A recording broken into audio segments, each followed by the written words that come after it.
4th and 5. Are they in 4-down territory? And it looks like they are making the decision to go for it. Of course, no kicking. Yeah, no kicking. Yep, can't kick a field goal. So they figure, you know what? We're at the position we're at right now. It's a high percentage that we'll be able to convert. So. And even if you don't get it, you have to feel confident in your defense after last week, just absolutely shutting down BIC, especially in the second half.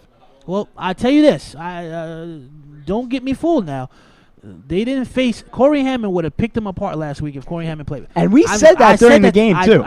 Don't think the no way. Corey Hammond is not a scrub by no stretch of imagination. He will make you pay. And Hammond is readying his troops on the sideline if they do get the 4th and 5 stop. CP3, ladies and gentlemen, they controlling that line. With the pressure, and that's a pick. And that is an interception. I know it's not Haynes.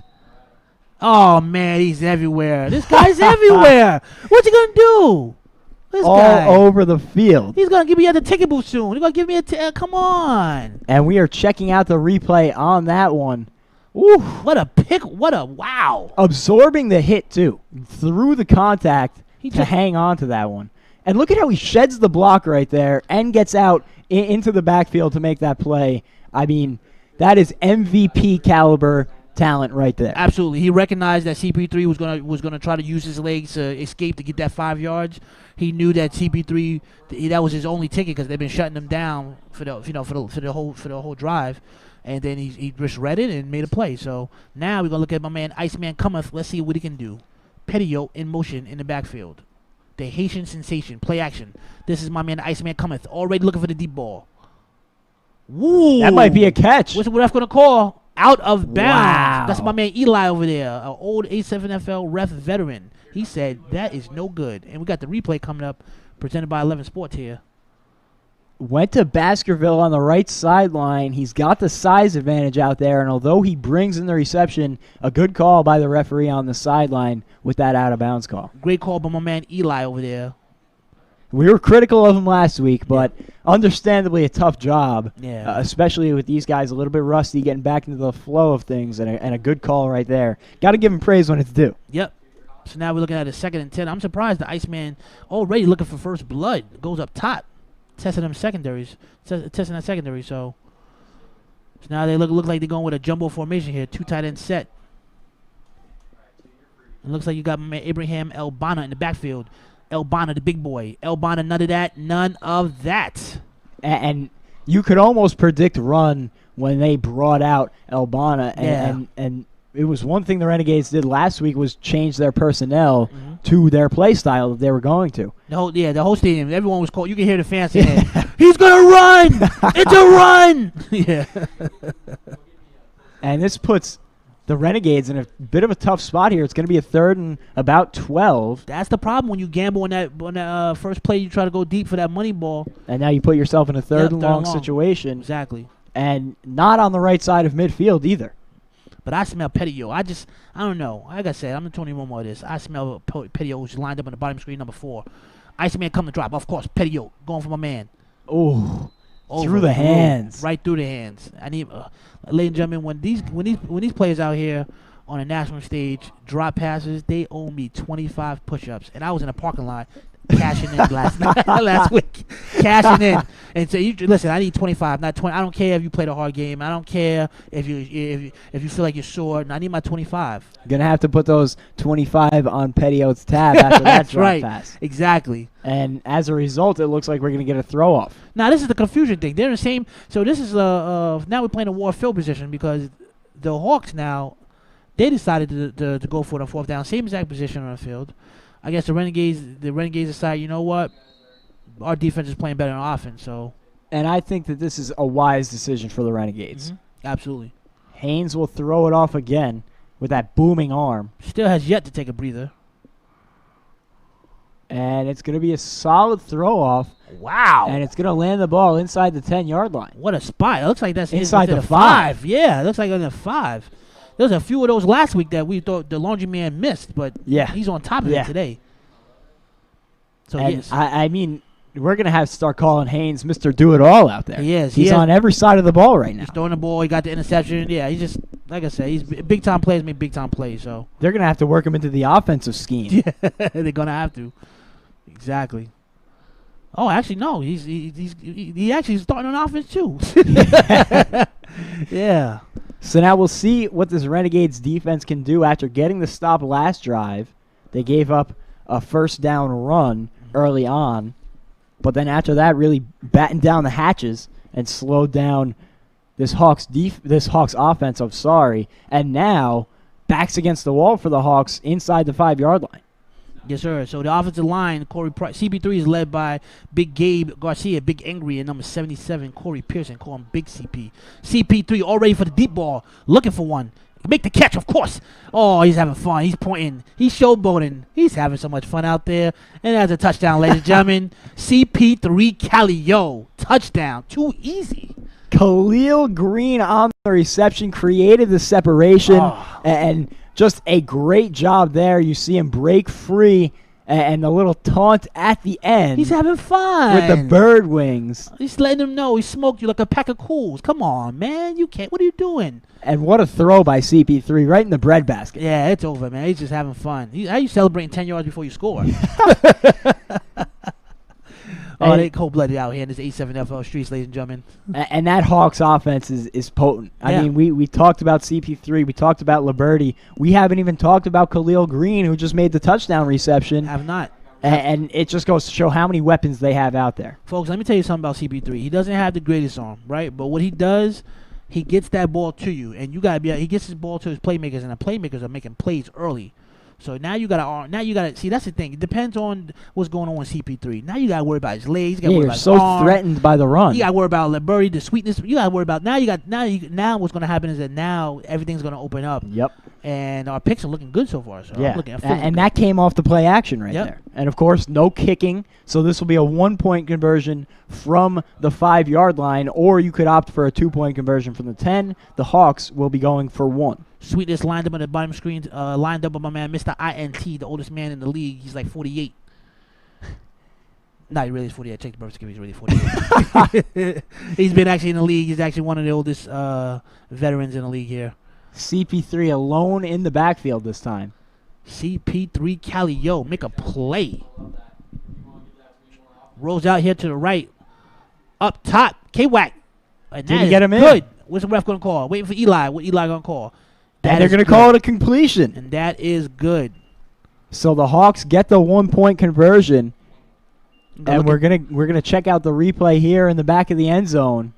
Did he get the toes down? And that looks good from our angle. Yeah, they got the little pinky toe in there. Yeah, it looks good. So now it's 7-zip there. Yeah, a very nice job early on for the Hawks. Now the Renegades already have that defeated walk. You see that? Already got that defeated walk. That's not good. So now and this is what hurt them last week too, against Paterson U, who I thought they could have hung in with, but the problem was that when they got down by 1 score, they seemed to crumple. As we take another look at this throw in the back of the end zone, CP3 across the body too. Well, that's a great pass. That's a great catch, but it's a better catch. Feet inbounds. And a nice job by the officials to get there, make the correct call. And so we have a 7-0 Hawks lead early on. And it's important as we see the throw-off here, getting on the board first, because playing ahead is so much more easy than playing catch-up. Petio got to make a play. Petio got a lot of agility and a lot of shake and bake. Can he make a play? Oh, great tackle there. It's a nice tackle, open field tackle. My man Adam Robbs he played for Caldwell College as a previous baseball player. The first time we've seen the Hawks throw-off team out there. Yeah. And well done, bottling up Pettiot, who was such a key for the Renegades last week in their offensive scheme. It seemed like every time there was a big play, he was behind it. Yep, absolutely. Pettiot was there, and we started complaining actually because once they needed a big play, we didn't go to him. Yeah, he was missing in action. Let's see if my man Corey Hammond, the Iceman Cometh, talked to his wife earlier. He said he doesn't have a girlfriend. He has a wife. 5th kid on the way. Drops back. My man Corey Hammond, another deep ball up in the air. Of course, to my man Pettiot. And that is so good. He's making plays. That's the guy they got to go to right there. That's the guy they got to go to. That is so good from Corey Hammond. And we talked last week about how much his veteran leadership helps out his teams. And look at this replay here. I mean, that is just a perfect touch throw. Right on top the safety as well. What a pass. What a catch. My man, Corey Hammond, ladies and gentlemen. Where only his receiver could get it under pressure, and he puts it right on the numbers. It doesn't get better than that. It doesn't. And that's the kind of play you need bouncing back right from a touchdown, you know. And now they're going to change their walk. Now, you know. And that's the type of play that we were talking about. That's the difference between this team and last week. BIC, of course, had Jalen Crooms, who couldn't figure out the accuracy. Inside hand to my man Elbana. Elbana, none of that. Big Angry says none of that. None of that. But already, it seems like the Renegades are starting to pick apart that defense a little bit. Mm-hmm. Well, I mean, it's one completion. Yeah. You know, but it is a big pass. You're absolutely right. And they're giving him it. So I agree with you. But I want to be a prisoner of the moment. You know, mess up my pick. I'll say it seems like they're figuring out this offensive scheme a little bit. Absolutely. I'm still not changing my pick. I am still confident in my Hawks pick, but maybe I'm just stubborn. First quarter we have the rule though. First quarter you have reserved the right to change it though. First quarter. Once the first quarter is over, you can't change it. All right. Back to live action. This is my man Corey Hammond. The Iceman cometh or the Iceman giveth. Play action. Big Angry's on the move. Oh, that's a good catch. It's a good catch over there. Looks like that was Trey Baskerville, right? Yeah, that's what it looks like from here. And they're going to mark him at the 1 yard line. Yeah, just short of the goal line. So it looks about as going to be looks like it'll be a 3rd and goal, ladies and gentlemen. 3rd and can't get much closer than that. Yeah. So Big Angry was on a pursuit there to Corey Hammond. Corey Hammond used whatever wheels he had to escape and make a great pass over there to Trey Baskerville, number 15. And the good thing here for the Renegades is you have 2 shots at the end zone, and even if you don't punch it in, you send your defense out there back against the wall. Elbana, can he get in? Elbana. What's the call, ref? What is the call? I believe he was stopped at the goal line there. Big Angry's down there. You can't run in his direction. He is big and angry, ladies and gentlemen. Gabe Garcia. He's a big boy. You don't want to run that way. I wonder where he got the name from. Got the name from me. He's big and angry. One time I saw him. He got his name one time. I saw him last year. He was playing. I think he was playing the Baltimore team. And when I tell you the camera zoomed in on his face, he was running at him, and he was so angry. He wanted to make the play. And I say he's big and angry. This is my man, Gabe Garcia, ladies and gentlemen. You can see that big front for the Hawks, ready to go for this 4th down opportunity. They are ready. Let's see. Let's see what's going to happen here. So we got a 4th and goal. Albania, too, is right again, the power back. Corey Hammond, the Iceman cometh. Iceman give. Can make a play. Of course, to the big boy. Who is it? Who do you think? Of course. Of course. Lloyd Haynes on the touchdown. I'm about to change his name to Of course. He's everywhere. He is a machine. I am a machine. He's a big boy. You going to look at that replay again here? We got to take 2 looks at it. 1 look isn't enough. Wow, look at the pass, though. Corey Hammond puts it on the money. And that is a clean route by Haynes right there. Getting out of the break. He's too big for the game. Look, too big. Who's stopping the that? The size matchup. I mean, that is just unfair. I'm surprised they threw the pass. I'm surprised they passed the ball, though, and showed yardage like that. Yeah, you know? Yeah. So. And it shows confidence in their man, the Iceman back there, that he can make that play. And be smart with it. Absolutely. Corey Hammond's feeling good today.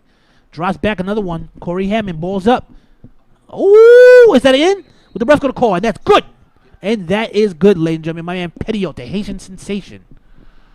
And the score now is 7-7. And we are going to take a quick break after this replay. So a nice drive from the Renegades ties things up at 7 here on 11 Sports. We'll be back after a few sponsor messages.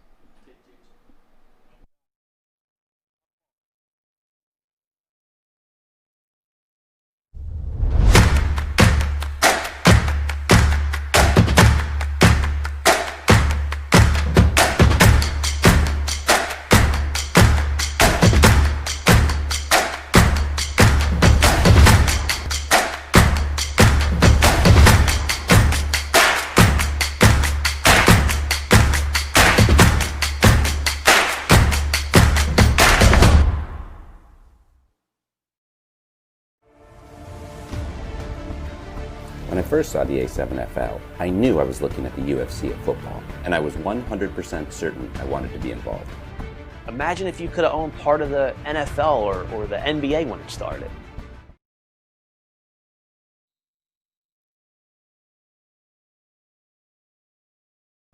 We are back here at the A7FL 2020 Back in Motion, the tournament presented by Salus. Salus bringing back sports. The Salus solution is helping bring back sports, entertainment, the workplace, and education by creating COVID-19 free biospheres. As we see a little bit of a bubble on the throw off.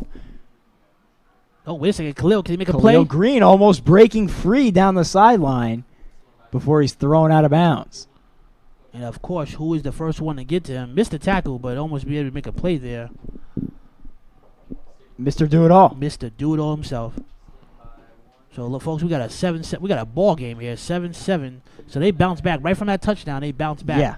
And it was a very well run drive. It wasn't like they got into a fourth down situation and got lucky. Right. That was a great offensive possession for the Renegades, and you got to feel confident answering back after such a quick punch in the mouth that you got from the Hawks last defensive possession. And you see Corey Hammond's more. He's cool, calm, and collected back there. But let's see what CP3. Let's see what he got in store. Liberty to his right in the backfield, And another inside hand to my man Sweetness. None of that. and who's the first man there on the tackle? I don't mean to sound redundant, folks, Right. but he is there on every play. Every play, he is the machine, folks. So just watch out for that man. If they're not gonna double block him, if they're not using two blockers. He's gonna make a play. And while we have a second here, we want to give a big thank you to our sponsor, Salus. Of course, they're the reason we're out here today with their COVID-19 testing app. Basically, these players all being tested when they come in the game and throughout the event to make sure who's able to play and be on the field. All of their information consolidated into their Salus app, and they're the reason we're able to play today. Absolutely. CP3 with another inside hand to the Sweetness. Sweetness on the go. Sweetness making plays, and that moves the chains. First down, Hawks. And Liberty can really move back there. Only his second year in the league, coming out of Sayreville High School. And if you go online, you Google his name, you could check out his high school tape. And, man, that boy can fly. Yeah, he got a lot of speed.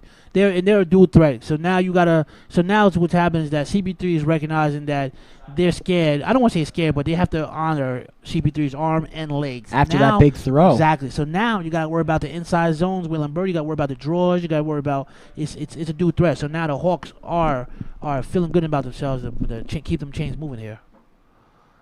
And it's so interesting seeing the stark difference between these two offenses. CP3, Corey Price, my man, got to make a play. Another inside hand to Sweetness. Sweetness is still up. Great run. Hey, you're gonna hey, run it till it's broke. Run it till it's broke. And as I just mentioned, how different these two offenses are. The Hawks are big, quick hitters, explosive offense. They can kill you with it's like a snake. It's like a viper. But on the other side, you have that meticulous attack from Corey Hammond. He's just going to break you down. He's going to find the holes in your defense and pick you apart. And it's interesting to see how they're combating each other. Yeah.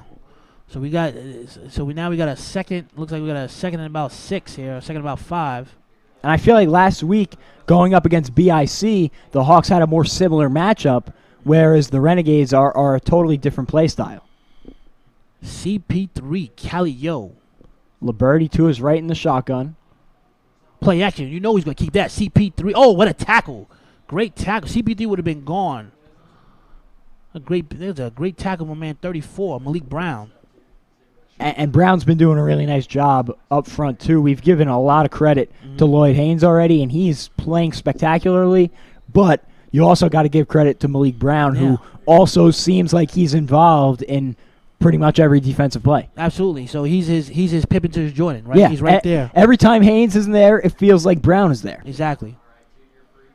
So now CP3 breaks a huddle here. Khalil in the backfield. Khalil is a playmaker back there, so they got to watch out for him. They call him Mamba Stacks.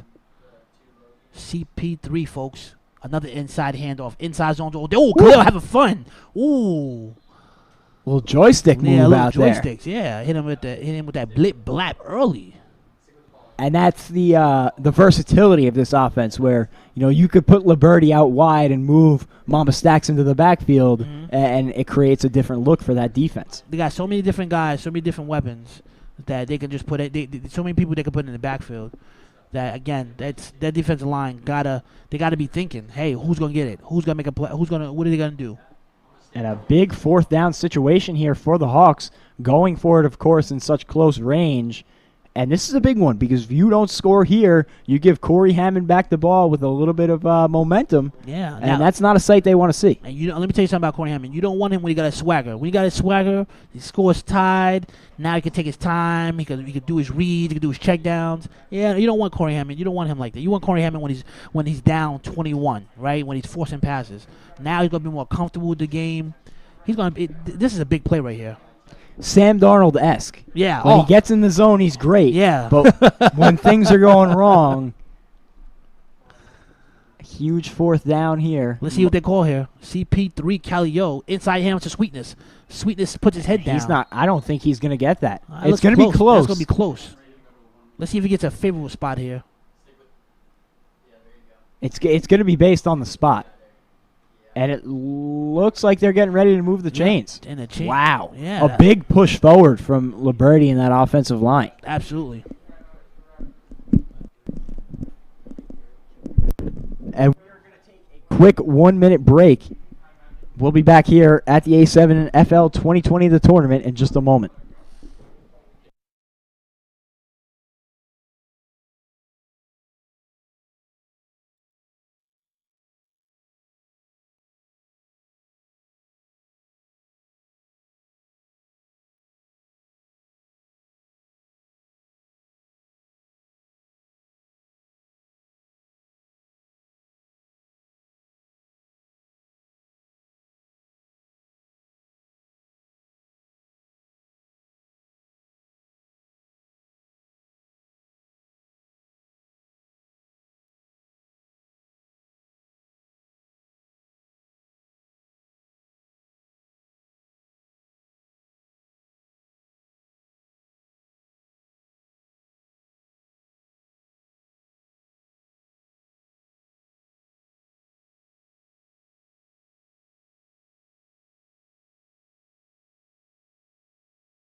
We are back here at the A7FL 2020 Back in Motion, the tournament presented by Salus. Want to give a quick shout out to 19 No More, calling for the new sports normal to not include the number 19 on jerseys as a tribute to those who have died because of COVID-19, while also honoring those who have fought the virus on the front lines. As we are back underway here, a first down for the Hawks. Hawks now in a two running back shotgun set. Play action, double play action. CP3 looking for that money ball again. Overthrew. Tried to get my man Bobby Newman involved. And he had Newman had a step on his man near the end zone, reminiscent of that throw to Liberty earlier on in the first quarter, but just overthrows him as we come down to the closing seconds here in the first quarter. And in fact, that is the end of the first quarter, so we're going to take a quick break here. A great first quarter, 7-7, a tied ball game. Don't go anywhere. We're going to take a quick break, but stay tuned here for the A7FL 2020 Back in Motion, the tournament.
We are back here at the A7FL 2020 Back in Motion, the tournament presented by Salus. Salus bringing back sports. I'm Jack Bartek alongside LJ Smith. If you're just tuning in, the New Jersey Hawks and the New Jersey Renegades all tied up at 7, and we are underway here in the second quarter. A big 4th and 7 here for the Hawks. Big play here by CP3.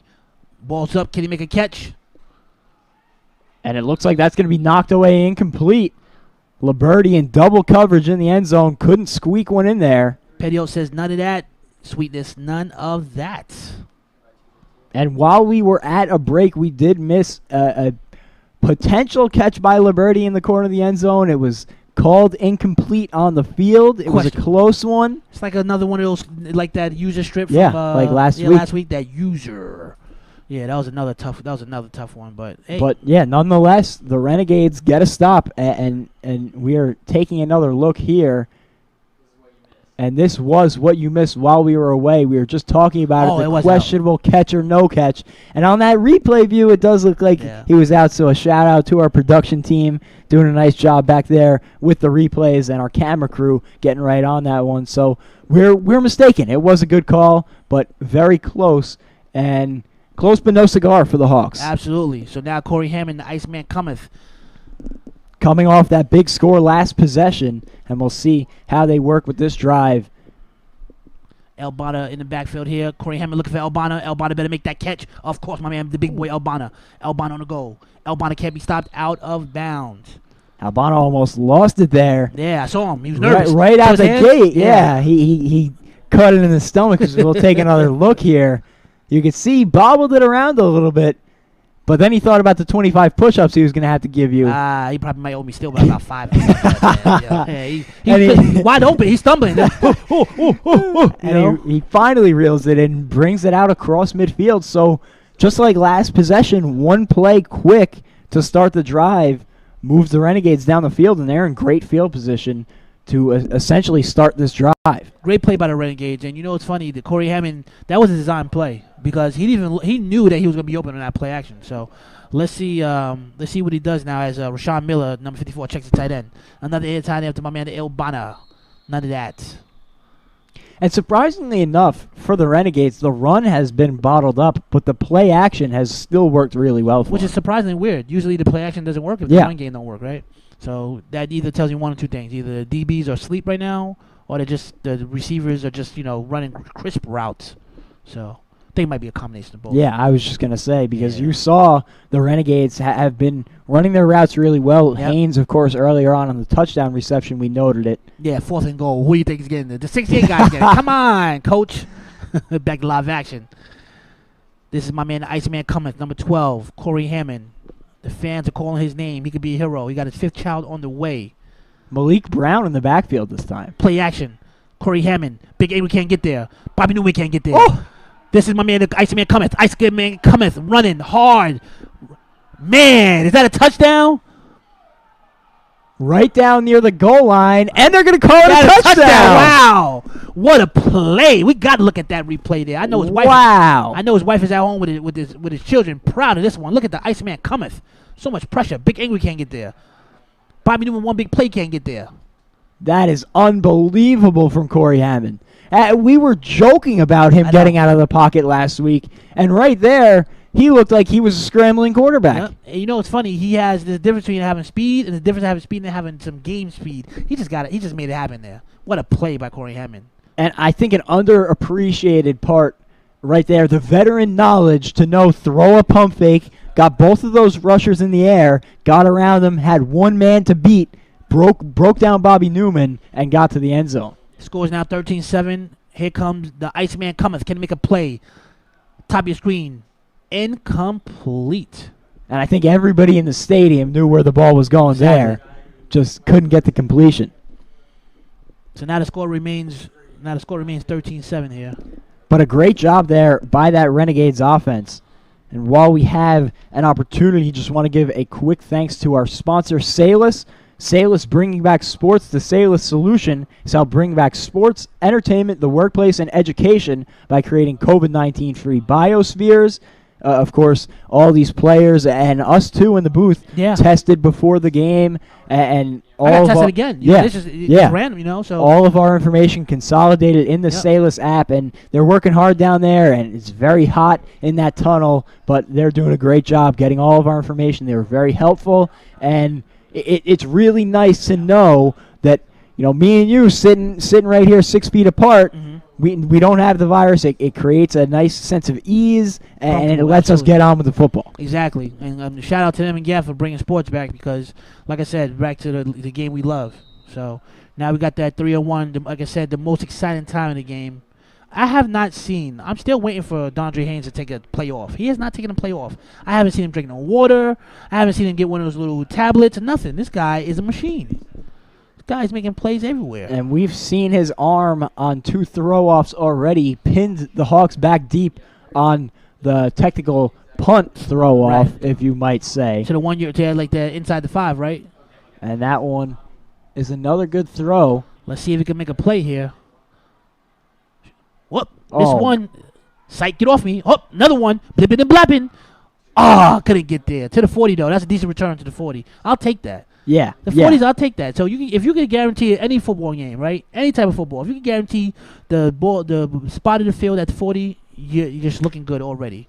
And I just highlighting again Lloyd Haynes getting there and just creating enough of an inconvenience for Green that he can't slip away. Because if he totally whiffs on that first tackle, it's a 1-on-2 with Khalil Green, and I promise you, nobody in this league wants to see a 2-on-1 with Khalil Green. Nobody, they don't want that kind of smoke. Absolutely not. In open field, no less. No way. And so just getting a hand on that ankle, slowing him down a little bit, allows you to swarm and make that tackle. Just a great job by Mr. MVP. Absolutely. Now with CP3's back in the shotgun set, I feel sweetness. Oh, of course, my man, inside zone sweetness, the inside zone special, but none of that. None of that. Getting pushed back by that defensive line. My man, Mr. INT, like I said, 47 years old, up there on the play. Malik Brown getting in there. He's been all over the field. They call him Predator, and we can see why. Yeah. He's been great on that defensive side of the ball so far. Yeah, so like I said, so you guys just gotta keep just keep an eye on Haynes. Like I said, folks, he has not got out. It's not like it's 6 degrees out there, Yeah, it's hot. He hasn't taken a play. I've been looking. He hasn't drank no water. This guy's a machine out there. I'm sweating up here in the booth. Yeah, watching these guys. That's right. Where's the bottle of water? I need to talk to production. Water. Right. Let's go back to live action. My man CP3, folks. Corey Price. K-Wack at the top of your screen checks in at tight end. Of course, quick screen over here to the left.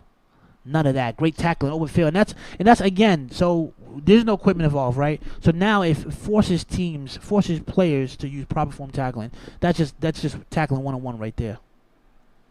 And I believe that was a manual Mac on the tackle. Great shoestring play on the quick screen. Probably saved them a bunch. Yep, absolutely. So now it'll be 3rd and probably about 6 or 7. And another interesting situation here, because if you don't get the first down here, you put yourself in a 4th down, still deep, maybe not 4-down territory even. Renegades cannot give up a big play right now. They got the lead. They're comfortable, right? So we're talking about, they're winning this in the going almost towards the middle of the second quarter. Let's see if CP3 can make a play here. And it looks like Sweetness checks in at the bottom of your screen. Yeah, double receivers down low. CP3 keeper. What a tackle. Was that Malik Brown again? Of course. Malik Brown says, none of that. Where are you going, young man? You get over here. And with 2 anchors like that on the defensive line, it's just got to be so hard to operate. So now we're looking at about a 4th and 2, folks. Right near the 30-yard line. So if they don't get it here. Oh, man, it's past the first quarter. I can't change my pick. I was just thinking that, too. I was just about to say, no! If it was late first quarter, I would be in a position where I might be flipping over to the Renegades side. And even though I picked the Hawks. Why would I bet against Corey Hammond? His wife was telling me he's about to have a baby, a 5th going away. Why would I bet against a man that's about to have a new baby? I'm sorry. I'm sorry, Miss Hammond. Back to live action. This is my man CP3, folks. Price alone in the backfield this time. Liberty at the bottom of the screen. Got to make a play. Corey Price drops back. CP3 uses his leg this time. None of that. None of that. And, of course, who is on the play? Dondre Haynes, my man. Oh, no, actually, no, that was my other man over there. 15, Trey Baskerville. So CP3 couldn't get it done there, and that is a turnover on down, folks. And now this Renegades offense comes out again with all the momentum in the world. And let me tell you something about this guy, Corey Hammond. Very similar to you guys play Madden with the X Factor, and you start getting in the zone and start blinking. Let me tell you something about Corey Hammond. Once he has that lead, his X Factor starts blinking, and he starts picking you apart. Don't be surprised right now if he throws another play action and looks up top. And what's so important about this game is you look at it, and if the Renegades lose this game, they go to 0-2, and Paterson U, we suspect they will win tonight and go to 2-0. They're gonna win tonight. That's who they would see in the first round next week. Mm-hmm. They want to avoid that at all costs. Absolutely. So if they win this one, both of these teams go to 1-1, and it's a different story. And I believe we'll get a warning on that one. An offsides warning. Mm-hmm. Yeah, usually they give him one warning, and then before they throw that flag for a 5-yard penalty, toss over here left. Ooh, run him over. And I'll tell you what. That's what he gets for putting his head. What are you doing? Yeah. A big boy. What are you doing? Why are you trying to tackle him like that? And we did not call Albania the power back for no reason. No. As we take another look at this little truck stick by Albania. Albania. Man, 11 Sports is so cold-blooded. They're going to run replay. Oh, so cold-blooded. Run it again. You'll see that on the Instagram highlight for sure. You check out at A7FL on Instagram, and you'll see that replay over and over. Got to get a hashtag for that one. So 2nd and 5, Corey Hammond looking good, looking like a stud. And he really has been the Iceman so far. And they have been living with him. They died with him last week. They have been living with him this week. Ride or die, Corey Hammond. Play action, of course. Corey Hammond got the pressure. Ball's up. Incomplete. Pass attempted over here to Trey Baskerville. Yeah, in the direction of Baskerville. It looked like he kind of died on that route at the end. Yeah. And it might have been uncatchable, but you maybe like to see a little bit more effort at the top of the route right there. Absolutely, yeah. So now we're looking at a 3rd and 5. And a big spot. Yep. It's like the reverse situation of what we were talking about with the Hawks' last possession, where if they can't convert on this 3rd down, you have to imagine you think about a throw-off, especially after how good Haynes was on the last throw-off. Yep. And now, after you seeing Corey Hammond is what he's doing today, performance this week, last week, now you could have confirmed that if he played for BIC last year, again, BIC would have had a better game, right, last week? Yeah. So let's see if Corey Hammond's going to make a play here. 3rd and 5. Albania to his right. What a pass. Got to make a play. Pettiot. Is that a first down? Is the chains moving? I believe he's going to be short. And they will mark him short out near the 40. The laundryman says, no, sir, you are not there yet. Yep, and that is a 4th down, folks. And it's not 4th and too long, and it looks like the offense might stay out there. So looking to make a statement. 4th down territory again, folks. There's no kicking involved, so keep in mind, once you get to that 40, 50-yard line, teams are gambling right there. They're taking that. They're gambling and they're taking their chances here. So now Corey Hammond breaks a huddle. Let's see what he's going to call here. Very interesting decision for the Renegades right now. And this is a crucial play. I just tell you this one thing. Do not run Big Angry's way. Big Angry. Play action. Corey Hammond. What is he throwing to? Who's he throwing to? And he had to just get something off because that defense came swarming. I knew they were coming for blood. I smelled it. You could tell. I wish they zoomed in on Angry's face. His face was like, no, this is not coming in my way. Wow. So it's a great defensive stop there. Yeah, great job getting in the backfield. And wait a second, but Corey Hammond's still in the field. Oh, there's a flag on the play. Wow. And judging by the reaction of that Hawks defense, I'm thinking maybe an unnecessary roughness on the hit on Hammond after the throw. Yep. And that is a backbreaker. That is huge. Oh. Huge. Wow. 95% mental is what I tell people, folks. The game is 95% mental. That was a huge play there. And not only is that going to be a 15-yard penalty and advance the ball a 1st down now for the Renegades, they get to keep the drive going. And when you think about it, you had the offense bottled up there. You would have been getting the ball on your side of the 40-yard line. Yep. Another inside handoff. Oh, and he's still up. And that was Malik Brown getting the touch offensively there. Sweetness with the tackle. And Brown is not going down easily. It lets him know about it, too. Yeah. We'll take another look at this one. Oh, grabbed him by the dreads, too. He said, no, I'm too strong for that. As they say, hair's a part of uniform, right? He's going to need some Advil after this one. Yeah. So that penalty was huge. So let's talk about it. They get a reset of 4 new downs, right?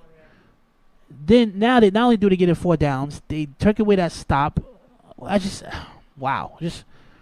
Yeah. Now you get Corey Hammond another four chances at the end zone. And they flipped the field, too. Yep. So even if they don't get a first down on this drive, another first down, they're in a position where they can go for another 4th down conversion. Jonathan English on the bottom of the screen, checking in a tight. The Iceman comes to make a play. Whoa, the concentration! What did I tell you about Jonathan? Jonathan English, folks? I was just telling you about that guy. He's at tight end. I'm the 20 room with this, folks. I told you he's about to get that pass. What a pass! What a catch! Touchdown, Renegades, and that offense is booming early on. Boom! That ball was in the air like, huh, huh, huh. Let's watch this replay. Take another look. The concentration, and unfortunately we missed it on the replay, but the concentration from English there was just top of the line. What a pass. And you called it right off the line of scrimmage. I'm telling you, once you start seeing these miscellaneous numbers lined up at tight end, you guys got to start saying, your linebackers got to start calling it.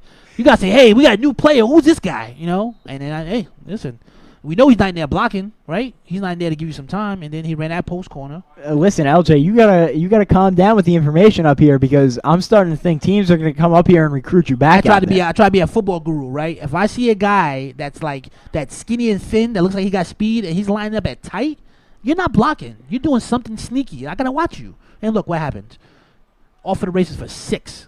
Going for the 1-point conversion now. The play action with a jump ball. Another. Oh, but there's no running back. There's no running back interceptions, folks, in this league. That's another rule. I wish they would have changed that because now he would have ran that back and just imagine how much he could have took that 1 or 2 point conversion back for the touchdown. Maybe something they can reconsider. But again, great defense. Yeah, regardless, the Renegades hanging on to a 19-7 lead here with 5.5 minutes left in this first half. Just a great job from the Renegades so far. Come on, Hawks. You guys are messing up my picks. Get it together. Come on. Now listen, you got to promise me that when these teams come calling with the roster spot invitations, you can't leave me up here in the booth. Listen, I'll be honest with you. I totally forgot that I talked to Corey Hammond. His wife DM'd me on Facebook. We had a full conversation, right? And I forgot about that. Had I known that, that's like a rabbit, like a rabbit tail, rabbit foot. Had I known that, I would have picked him. I think they're working on you to get you back out there for the championship. All I know is Corey Hammond's looking good right now. For sure. He is looking like a stud. I'm telling you right now, and because BIC doesn't have their starting quarterback tonight, so I could tell the GM Carl Meisner is like, man, oh man, I wish I would have kept him. And both, it's funny, Corey Hammond and CP3 play for BIC. So they could have had their pick of quarterback, but unfortunately now they won't have any. Wob, wob, wob. It will be very interesting to see how they go out against Paterson U later on tonight at 9:30, and just not a great throw by Trey Baskerville. Now let's see if my man Mamba Stacks can make a play. Got that shaking big, folks. Can he? Oh! He left on the floor. There's nothing down there for Not catching him. Touchdown Hawks. What a play. There was nothing down there on the floor. Come on, Levis. Oh, and he's showing off to the fans, getting up in the stands. Oh, man. He cracked him to the floor. He was airbound. He was airborne. And I'll tell you what, they were in trouble the second that ball came out of Trey Baskerville's hands. As soon as he hit him with that blip black, watch the blip black, folks. Here it comes. Blip black. Off to the races. That's a touchdown. We said it before, but that is literally the joystick controls right there. I feel like I'm playing on my Xbox One right now. Right, with fatigue off. Right, a limited energy. Wow, what a play, folks! I keep telling you guys, you can't turn the channel. You can't flip to another app. You got to be able to watch it 3-on-1 throw-offs. Sheesh, Louise, man, oh man, that's gonna be another play they put 10 times on Instagram there. Man. And that is a huge, huge play for the Hawks. They needed that little momentum shift in the worst way. Just imagine you running a football and you make a move and you make a grown man dive and floor to the floor. Like, this is the kind of stuff I be talking about. What a play. Mamba stacks. Sheesh. So now the Hawks look like they're going for the 1-point conversion here. A packed backfield. Dante Brown in the backfield with sweetness. Double play action. CP3 Calio. He got time to bake a cake. Can he make a catch? Of course. Oh, Bobby Newman. Is that going to be good? One big play. One big play. That's all you need. Bobby Newman. And now they're back in the ball game. Yeah, and that puts them in an even better position as we take another look here. Look, CP3 has so much time back. They can bake a cake. Look. Could add a barbecue. Ball's up. And then Newman gets the feet down. And he spikes it. So disrespectful. And so with that score, we're going to take a quick break here on 11 Sports. Don't go anywhere. We got a good one.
We are back here at the A7FL 2020 Back in Motion, the tournament presented by Salus. If you're just joining us, I'm Jack Bartek alongside LJ Smith at Yogi Berra Stadium in Montclair, New Jersey. The Renegades still leading the Hawks 19-14 with 5.5 minutes to go here in the first half, but a huge momentum-shifting touchdown by the Hawks on that last throw-off. Khalil Green got that shaking big, folks, and made them pay. And now they're back on the board, and now we got a totally different ball game here. Let's see if the defense of the Renegades, the defense of the Hawks can make a stop here. And now it's the Renegades on the stand looking to answer. Petio. Oh, that's not Petio, actually. Nice job. Ooh. Oh, what a tackle. Great job by that Hawks defense to swarm. That's K-Wack right there, number 19.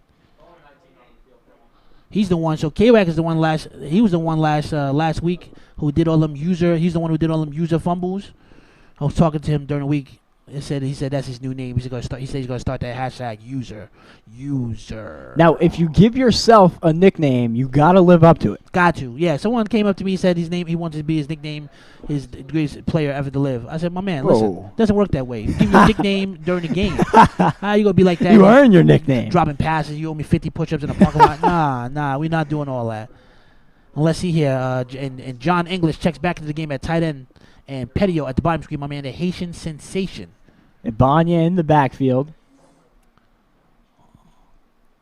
Yeah, what a tackle. What a tackle. And they tried to send Petio, I believe, Jonathan English in motion to block, and he did not touch a soul. And that's a great tackle by John Soltis there. They call him Coach Soltis, or Pop Warner Coach. What a tackle. Woo! The shoestrings. That's textbook right there. That is textbook indeed. And that's a loss of yards, folks. So that's a 2nd and 13. 5 minutes and change running in the first half. The Renegades lead 19-14. Hawks is in the black. Renegades is in the fatigue white and gray. Corey Hammond is looking good right now. And I like Hammond taking his time with the huddle, settling his team down, and just working through this playbook. Corey Hammond play action. Got some time. Another deep ball. Can he make a play? Ooh, what a catch. What a catch, Petio. My man, the Haitian sensation. What a play. And we're going to get another look at this one as not the best ball from Hammond, but Petio making it work. Oh, no. Wow. Oh, no, that's 50. That's 50. That's 50. See, from our view, it looked like that was right in his hand. No, he got up like he caught it, though. Yeah. He caught it. He fooled us. Yeah, he fooled us. He tricked me. He hit me with the okie dokie. That might have to be 50 push-ups. Yeah, that's 50. For the trickery. Jordan, that's 50. Just make sure you put down that's 50. Thank you, sir. That's 50. Thank you. So my main man Jordan out here helping us out. Got a great game. Corey Hammond got to make a play. Big third down and long here, about 3rd and 13 for Hammond and this Renegades offense. The Iceman cometh or the Iceman giveth. Drops back. Got some time. Big Angry's there. Big Angry. Oh, he dumped it off here. None of that. None of that. Albania not going anywhere, but a nice play by Hammond to avoid the big loss. Big Angry still made him pay, though. He made him feel that turf. Yeah, and you could see him hobbling around back there as a result. So now this defense for the Hawks starting to swarm a little bit. Yeah. See, now what's happening is that they're realizing that if they're not going to be consistent on one side, either pass or throw, they could come strong. They know Hammond's not really a mobile quarterback. That one run was just just like, he just in the moment. In the moment, right. That's not something you're going to see often. Exactly. But so now 4th and forever, we're going to get a throw off for the Renegades. Yes, sir. And this is dangerous. They got Khalil back there. They're not throwing it in the football. They're going to throw it out of bounds. Dondre Haynes getting set to throw again. I don't know what Corey Hammond's doing out there on the throw-off team. Because they're throwing out of bounds. They know for a fact. That's why he's just giving everyone a breather. Yeah, see? Oh, what a throw. What's the spot out on that one, ref? And that's going to be right outside the 10-yard line. I'd say probably the 12. Oh, wait. Look at Yep. So great. So inside the 20. That's all he asked. So great. So great possession here. Corey Hammond out for the throw-off team. That's a dead giveaway. You knew for a fact. Oh, man. Corey Hammond on? Yeah. He's just taking a breather. Yeah. While we have a second here, I want to give a shout-out to 19 No More Challenge. It's calling for the new sports normal to not include the number 19 on jerseys as a tribute to those who have died because of COVID-19, while also honoring those who have fought the virus on the front line. The A7FL recently announcing they will no longer issue the number 19 to future players due to the damage and destruction that COVID-19 has caused. And we want all these leagues and fans to stand united and back this 19 No More Challenge. If you want to check out more, www.19nomore.com, and you can check out their message and promote, their platform and show your voice. Yeah, it's a great idea. So it's a great idea for the league to support that as well. So now Corey Price back in the shotgun set. Bobby Newman one big play in the backfield with him. And it's like a brand new football game after that throw-off return, as we get, I believe, a delay of game warning on the Hawks. And who's calling that? Oh, of course, that's my man, the laundry man, the fan favorite. And I'm sorry, they had already been issued their warning, so that's going to be a penalty and push them back 5 yards inside the 10. Mm-hmm. So, folks, since there's no center exchange, the refs give each team one warning. After that, it's a 5-yard penalty. CP3 Calio got to make a play. He's been cold. He's not the Calio we've been looking for. He got to make a play here. CP. Shotgun set. Play action, the Mamba. Ball's up. Oh, almost intercepted. Who was he throwing it to? Is he trying to throw it to Big? Who's he trying to throw there to? I don't know exactly who he was trying to throw it to there, but was Big Angry trying to run a out? I don't know, but Big Angry turned into a defender very quickly when I believe it was Trey Baskerville almost went up and got that thing. Big Angry was like, "No, if I'm not catching it, you're not catching it." 2.5 minutes to go here in this first half as we close in on a good one. And the Hawks got the football first, so that means the Renegades will get it at halftime. Mm-hmm. So the Hawks really need a score here. Oh, and one thing we have not mentioned, folks, we got a doubleheader. We got a goodie next. BIC and the U. Whoa! What a game. And if you missed the U last week, they are a show to watch. Right, absolutely. They are here to run up the score and have fun. So don't be surprised if you see a band of Chili's with them. Back to live action. Inside half to my man Mama Stacks. Mama Stacks, none of that. None of that. And I don't know if it has to do with the field position or maybe just switching up their style of play, but definitely leaning more towards a conservative playbook here. It's a combination of both because now you got a field position and you want to back yourself up to get that safety, right? So again, it's a combination of both. That's why field position is crucial in football. It controls it dictates what type of play call you're not gonna drop back 10 yards if you're on the 10-yard line. right? You maybe a two-step drop, like a slant, out. And it's going to be third and a while here for this Hawks offense, about 3rd and 15. It looks like, folks, we are at the 2-minute warning. And a huge play here for the Hawks because while you want to be conservative, you know, you're backed up against your own end zone. You got to go for it here. This is not 4-down territory. Mm-hmm. John Salter checks in. Number 14 checks in that tight. CP3 Calio got to make a play. Got all day to throw. CP. Of course, great catch, John Celtis. And he's going to be well short of that first down marker. So decision time for the Hawks. No. That's a punt. They got to punt that. Oh, throw off, excuse me. So we wait for the official spot here, but it looks like from up here, the Renegades will be getting the football back. But that offense is staying out for the Hawks, it seems like. Mm-hmm. I don't know. That's. Let me tell you something right now. That coach will be fired before we get to the parking lot. And they're thinking better of it now. Right. That's not that. Right. They want to know what I would do right now. That would be foolish for them to go for it right now. They got throw it off, throw it out of bounds. Be smart. Bobby Newman right there, captain of the Hawks. I'm sure he said, you know what? Let's just, I know we want to gamble, but let's take it to the second half. Let's play some defense. And for the Renegades, it looks like that's going to be number 25, Emmanuel Mack, back deep to return. But keep in mind, folks, so it's very similar to like a punt. They can throw the ball out of bounds on a change of possession rather than like on a throw off or a kickoff where the ball has to be in bounds. So the odds of the ball, it's foolish for anyone to keep the ball in bounds because. Well, let's see. What is he? What? Oh, okay. Bobby Newman, I've seen it big before. play. I've seen it before. Let me tell you something. I've seen some teams try to throw the ball out of bounds and it slipped, and the ball stayed in bounds, and they've run it back for a touchdown. Because they're putting slow guys out there. They're not Bobby Newman though. The veteran, one big play. He's not messing it up. Nah, he's not making that mistake. So now we got a little less than 2 minutes left. There's a lot of that's too much time for Corey Hammond though. Yeah, and this is a chance for the Renegades to really stick the dagger in towards the end of this first half, especially getting the ball back after halftime. Peyo got to make that. So that drop that he made, we try to play off and act like whatever. He's got to make up for it. Got to make up for that. That's right. You owe me 50, Peyo. Hope you can hear me. And Petio's been pretty quiet today. Yeah. All things considered. Yeah, compared to last week, right? Yeah, last week he had the 150-yard touchdown run to start things. And then receiving, he had 6 receptions, 143 yards. So he was all over the place offensively. Yeah, he's a problem. Let's see if he can get. I don't think he has half of that right now. No, maybe not a quarter of it. Not a quarter of it.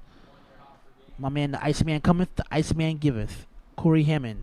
It looks like Albania in the backfield to his right. Drops back. Corey Hammond looking for that out. Oh, great catch. Petio got to make a cue. play. Yep. It sounds like they were listening. Somebody got the broadcast playing on the sideline down there. They know. They said, listen, LJ knows his stuff. Let's keep the chains moving. Quick outs. They got to respond because now what's going to happen is they're going to throw the outs and short routes, and then Corey Hammond, watch, the deep ball's coming because he can't. It's like a drug. You have to go for deep. What did I tell you? What did I tell you? Oh, overthrew him though. Overthrew him. And he had the big man downfield. Oh man, he was open. Sheesh. Baskerville had a couple steps on his defender. I'm telling you, man, that deep ball is like a drug. It's like you're like a feet. You gotta throw past deep. Come on. So now we're looking at third down here. Third and very short. So that's a smart call though. Yeah, you take a shot on second. Absolutely. So very smart. It's very smart to take the shot. They know the clock stopped. The clock should be stopping. Apologize about that. But the clock stops on incomplete passes under 2 minutes. And you know the big boy's getting the ball right now. Oh, of course it's like, oh, Big Angry. None of that. None of that. Sheesh. Big Angry said, what are you... Oh, flexes for the fans. And that is a huge stop by that Hawks defense. Oh, man. I told you, folks, they call him Big Angry for a reason. Let's look at that replay here. Big Angry. Look at him. He's the only one looking like he's ready. Look, Big Angry. None of that. Untouched. None of that. Through that offensive line. Albania had nowhere to go. Man. And it looks like that Renegades offense is going to stay out there on fourth down and go for this thing. It's probably about a 4th and 2 or 3. So we'll see what Corey Hammond can cook up for that Renegades offense. This play could make or break you because now still got under a minute left. They got timeouts. They can take some shots to the end zone. Yeah, and if they don't get this first down, the same thing for the Hawks. Starting on their side of the 40-yard line, they'd be in good shape offensively. The Iceman cometh, the Iceman giveth. They got the big boy, Pettiot, lined up to the bottom screen, number 4. Albania to his right. Oh, looks like he's about to pass because he's driving off that football. My man, Corey Hammond. Corey Hammond rolls out. Can he get there? None of that. None of that. Reaching for it. Wow. This is going to come down to the spot, and now we get a flag in the backfield, and I think that flag might come on the tackle. Oh, and that's a flag. Oh, and that's a flag. Looks like the flag. Is that a flag on the Hawks? I believe so. I believe that's going to be the call. It is unnecessary roughness on the tackle of Corey Hammond, who put everything into reaching for that first down marker, and I think he might have had it anyway. That's a great play, though. It would have been very close, but I believe that's going to be an unnecessary roughness flag. I just can't, Waiting for clarification. So, yeah, it looks like, let's see what the refs give him. As we take another look at this one, diving right for the first down marker.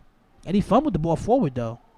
And now we're going to move the chains, and I believe that was an unnecessary roughness penalty on the Hawks on that tackle. That's a huge play. Huge play.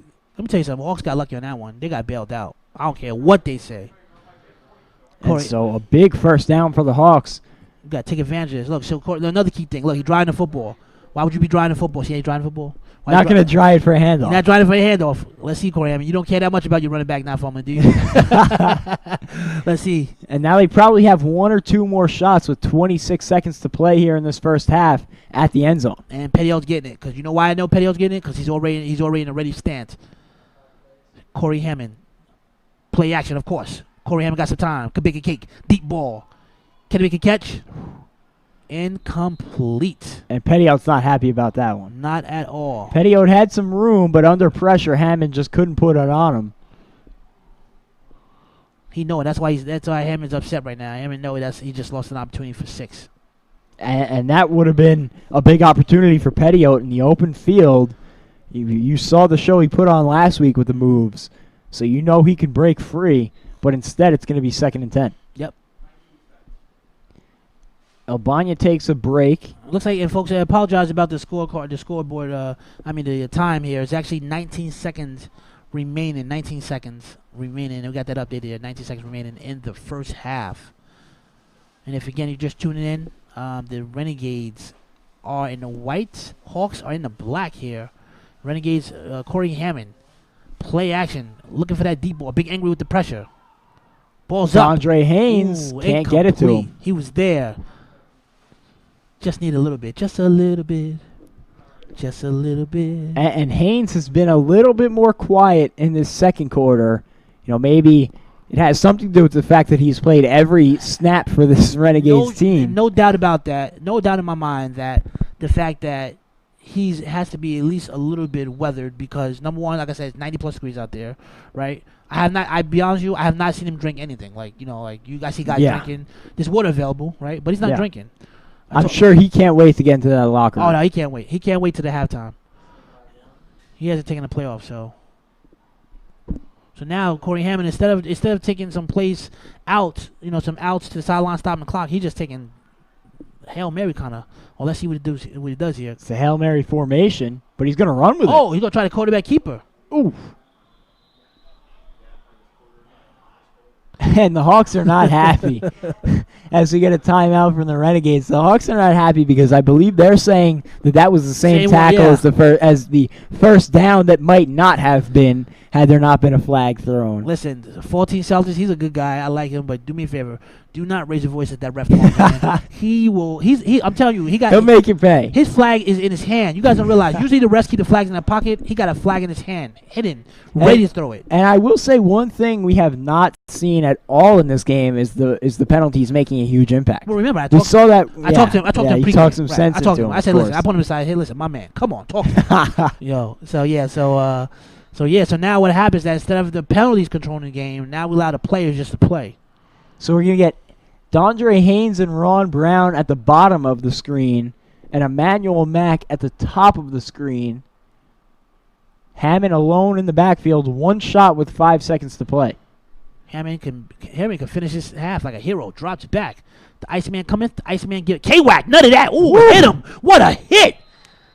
K-Wack. Oh, and Hammond is having a tough time. It's slow to get up after that hit. Man, oh man. We'll take a replay on that one. Look at K-Wack come off that. Bow. Woo. None of that. None of that. And so now, that's going to do it for the first half, I believe. Yeah, looks like that's the end of the first half. I thought maybe the Renegades might have a few extra seconds there, but they're going to say that ran the clock down. I'll be honest with you, that second half, that end of the half, the way the Renegades ran that, I would have not ran. I particularly would have ran maybe some out routes, to get close to the end zone, then take some shots in the end zone rather than trying to throw 30, 40-yard bombs. So that was big. Nonetheless, a great first half. Both of our picks not looking great so far, but Corey Hammond and the Renegades leading the way 19-14. A nice first half by both sides. Looking forward to the second half. We're going to take a quick break here at the A7FL 2020 Back in Motion the tournament presented by Salus, but don't touch your dial. We'll be back for a great second half and a little bit of a recap, so stay tuned.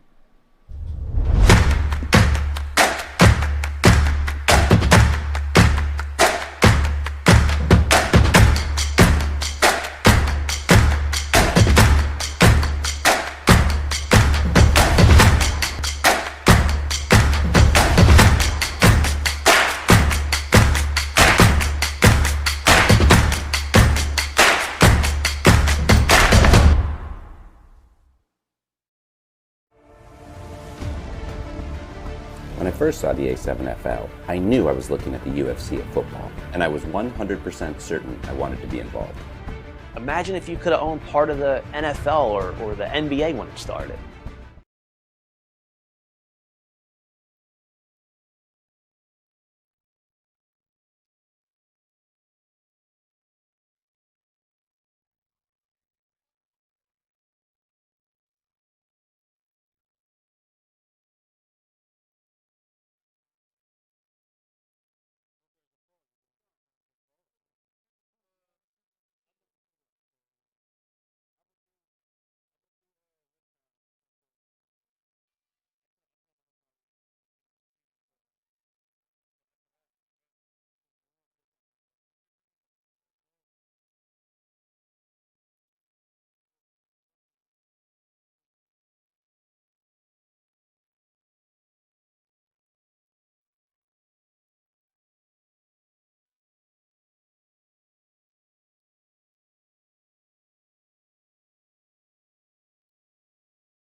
We are back here on the A7FL 2020 Back in Motion, the tournament, presented by Salus. We want to take this quick break at halftime to give a quick shout out to a bunch of our sponsors. So first, Salus, bringing back sports. The Salus solution is helping bring back sports, entertainment, the workplace, and education by creating COVID-19 free biospheres. So they've done a great job testing all these players, consolidating that information into their app, and making sure we have a safe environment to play here. Then we want to give a shout out to 19 No More, which calls for the new sports normal to not include the number 19 on jerseys as a tribute to those who have passed away because of COVID-19, while also honoring those who have fought the virus on the front lines. The A7FL has announced recently they will not be giving out the number 19 anymore in an effort to join the 19 No More challenge. If you want to check them out yourself, www.19nomore.com. You can check out their message and voice your own opinion in some petitions, so check that out. And then also Start Engine. In addition to being the first football league back in action, the A7FL is doing something else unusual, and that's selling stock to the public through what's called an equity crowdfunding campaign with their partner Start Engine. And in my belief, they're the only football league providing fans the chance to become owners, and so that is a very interesting part of this league. If you want to check it out, you can go to www.startengine.com/A7FL and check it out. Really cool opportunity there to be a part of the league and own a team yourself. So with that being said, we're going to take a quick break. We'll be back in a minute to break down the game. Don't touch your dial.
We are back here on the A7FL 2020 Back in Motion, the tournament presented by Salus. If you're just joining us, I'm Jack Bartek alongside LJ Smith as we are here getting ready for second half action at Yogi Berra Stadium. LJ, how you doing? I'm feeling good. A great first half. Again, like I said, we made some good picks, but let's see if the Renegades here on this return. Most exciting time here. Oh, what a tackle! What a tackle! So CP3 out there playing defense. Hopefully he's not hurt.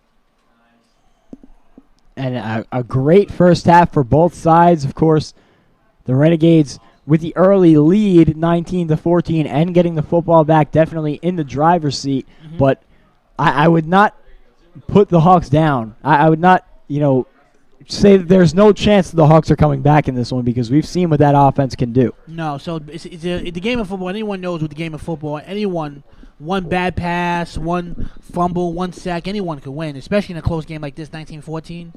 And we saw two quick responses from the Hawks in that first half. With the huge touchdown pass to Khalil Green, and then the throw-off return by Khalil Green down the sideline with the basically human joystick moves. Exactly. And putting him on the board 2 times with swiftness. Yep. So it's definitely not over yet, folks.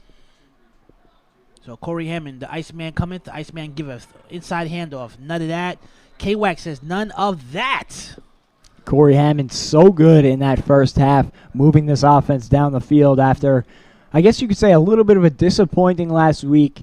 Of course, playing against Paterson U, so it's hard to say, but that leads us into the next matchup, Paterson U and BIC. Of course, Paterson U is favored to win the whole thing. I think it's fair to say that. But BIC, no slouch for sure. Absolutely. So BIC although the U has been, like you said, the powerhouse, right?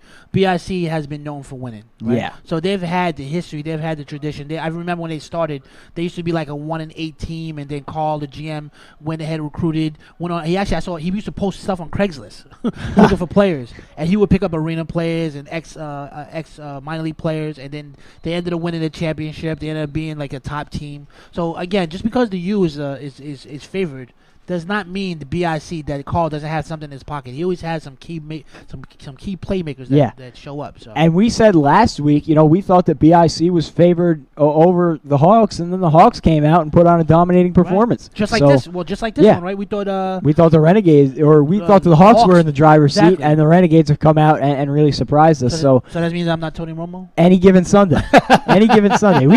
We've both been wrong on this one, partner. I'm surprised. I say Corey Hammond, he balling. I mean, what can I do? What can I say? He's out here balling. Any given Sunday. So it just goes to show you the parity in this tournament and how exciting it could be on any given night. But definitely stay tuned for that game later on. Play action, Corey Hammond. Oh, the big boy. He's not going down. He's not going down. Oh, my goodness. Just shrugging off 3 tacklers. We'll take another look at this one from Haynes. Oh, man. He's a machine. Blah, get off me. You're too little. Oh, you're too little. You're too little. Oh, that is ridiculous. I would not want to step in front of that man. I wish I could talk. If 11 Sports was cold blood, they'll run it again. Put it in slow motion. You're too little.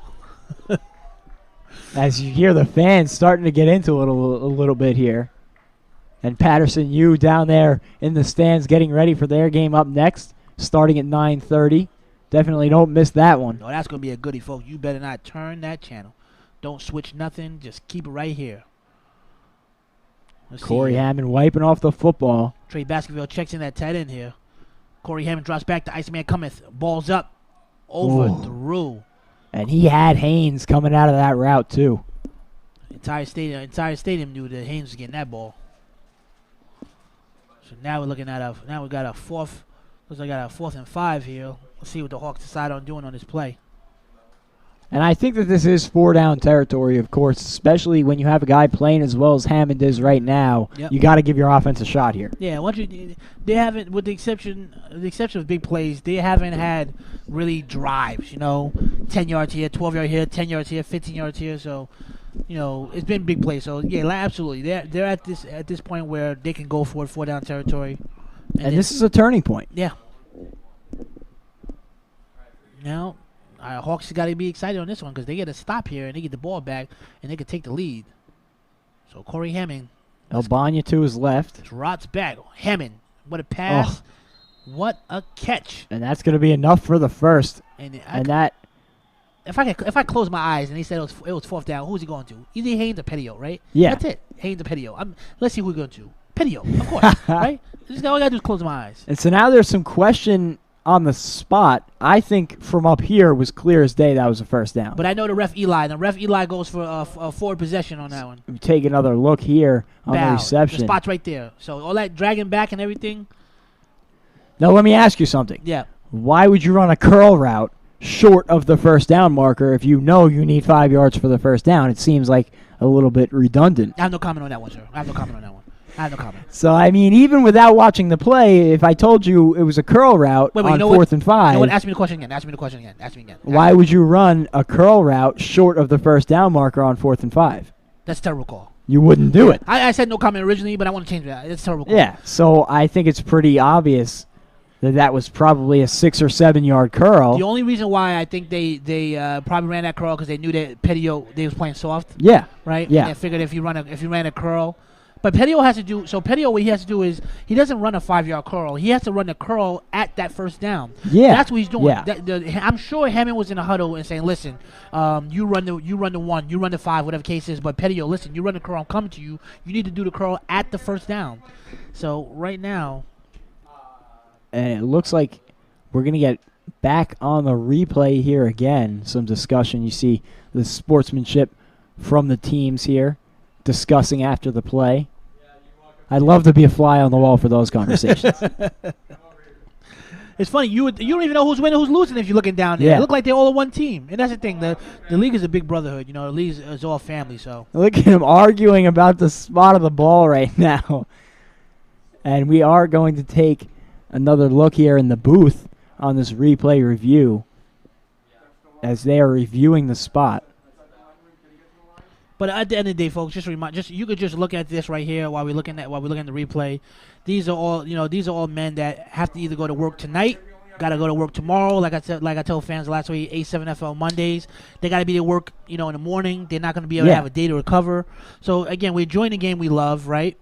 COVID-19 free, so you got to think about we're winning right now, right? Yeah. We're the only league back in football, so we're winning.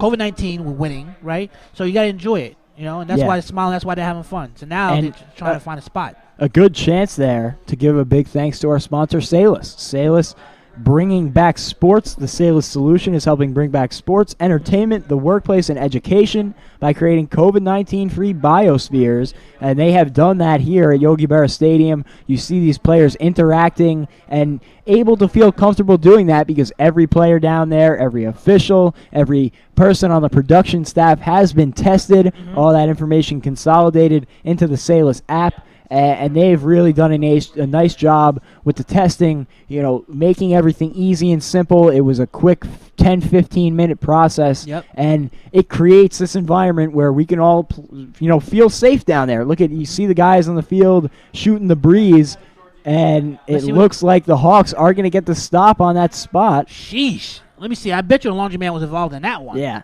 But, again, a big thanks to Salus, our sponsor. They're doing a great job with the app and the testing. And folks, and again, if you don't know who the laundryman is, that is the main ref.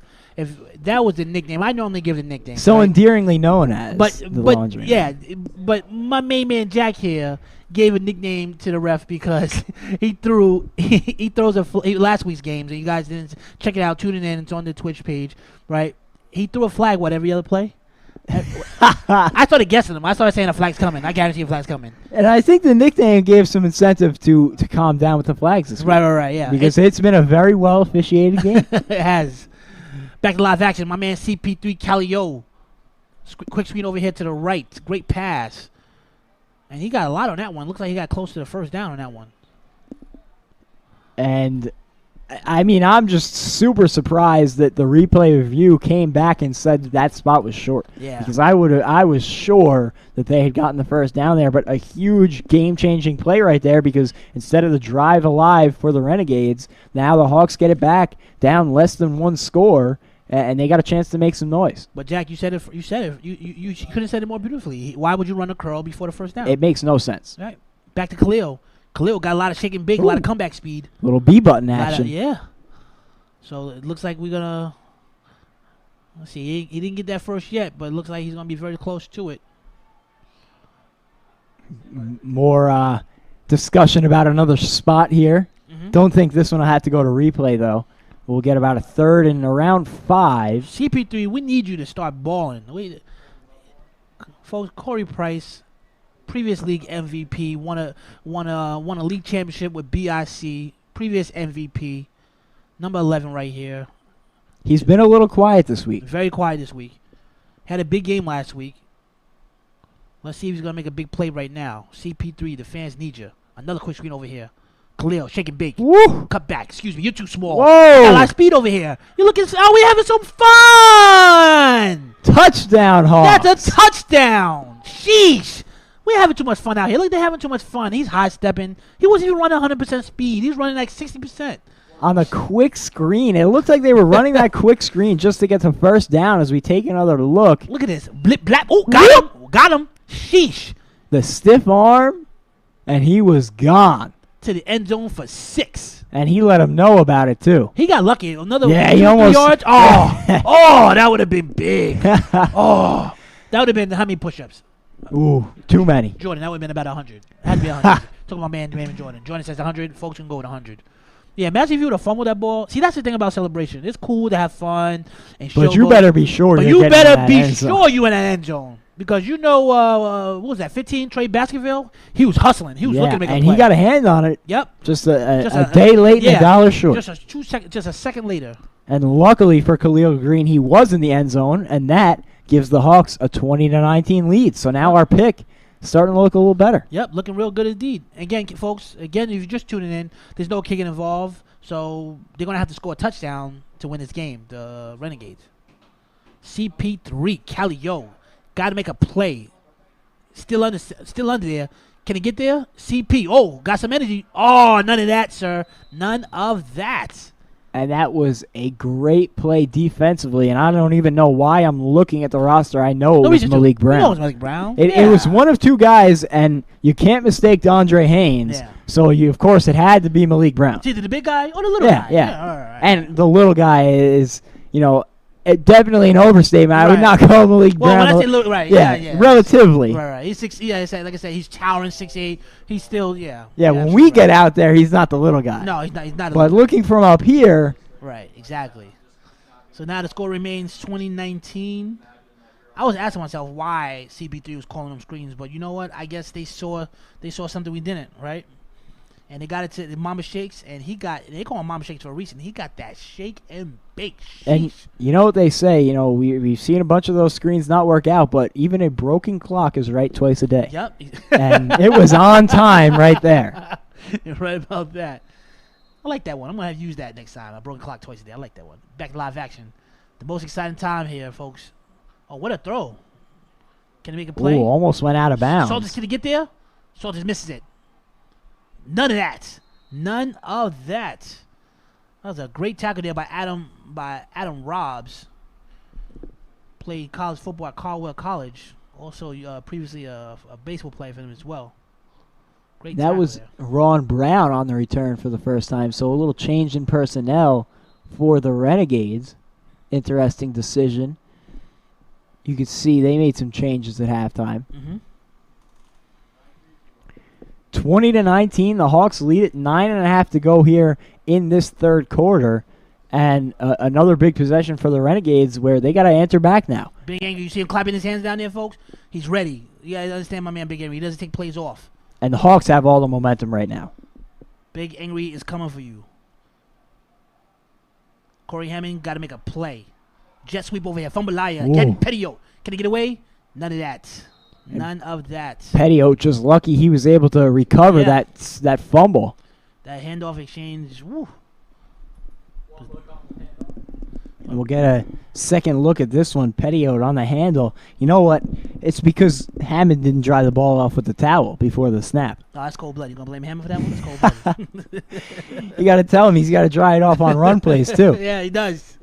Come on, Hammond. Your towel's not just for passing. Get it together. I can feel his wife. His wife's gonna be beating me up later this week. Why you say that about my husband? Nah, just playing.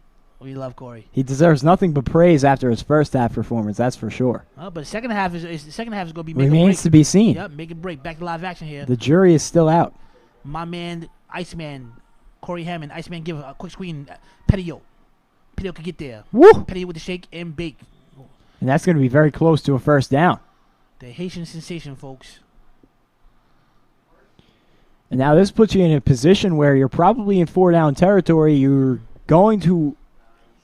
Oh, I'm sorry. They're going to give him the first down, actually. So a generous spot there. I thought it was going to be about 3rd and 1. Very generous. I was going to say you could take a shot and then go for the 4th and 1, but Right. instead they give him the spot automatically. And so a first down for the Renegades.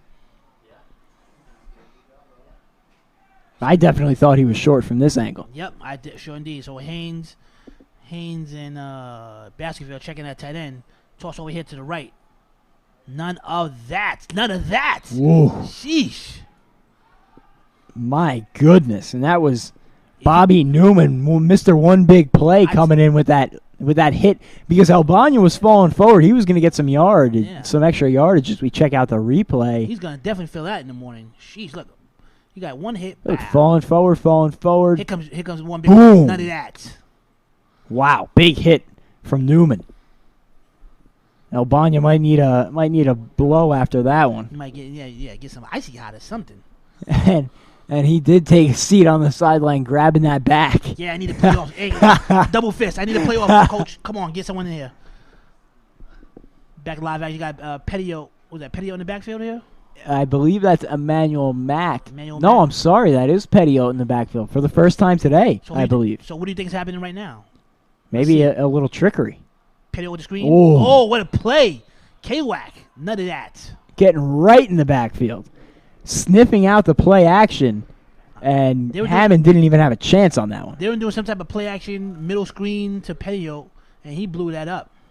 And it's surprising because we saw for the Renegades last week, one of their biggest plays of the day was that little wraparound handoff to Petio, and you haven't seen any of that trickeration today. Nope, not at all. It's been more or less Corey Hammond just dropping back 3 to 5 and then making a pass. And they were so successful in the first half, but you have to wonder when they're going to dig into that bag of tricks here in the second half if they start to slow down even more.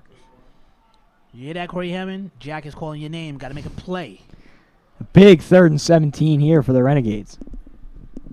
The Iceman cometh or the Iceman giveth. Drops back. Hammond got some time. Hammond with a deep ball. Of course, you know we're going deep. Oh, could be a flag, Let's see what the ref's going to call. but the ref hangs on to it. Wow. Surprisingly, Wow. a lot of contact there. Listen, there's a reason I'm up here with the headset on and not wearing the striped shirt out Right. there, but I don't want to be that guy. if calling I that. was, No. I probably would have thrown the flag on that one. There was a lot of contact, and it looked like it was initiated by the defender, and as we take another look at it, that Renegade sideline is letting the officials hear it. Listen, let me say something. If that's not pass interference, The one thing I imagine could be the reasoning behind it is an uncatchable ball. don't. Are you creating stuff right now, Jack? I'm trying to play devil's advocate. There's no way you cannot look at that screen and tell me that was not pass interference. I saw pass interference. Okay, I saw pass interference. I'm trying to establish a different side of thought to it. From who? The laundryman's From the man- perspective. I'm trying to back up From the someone that was laundryman. looking this way, away from the play.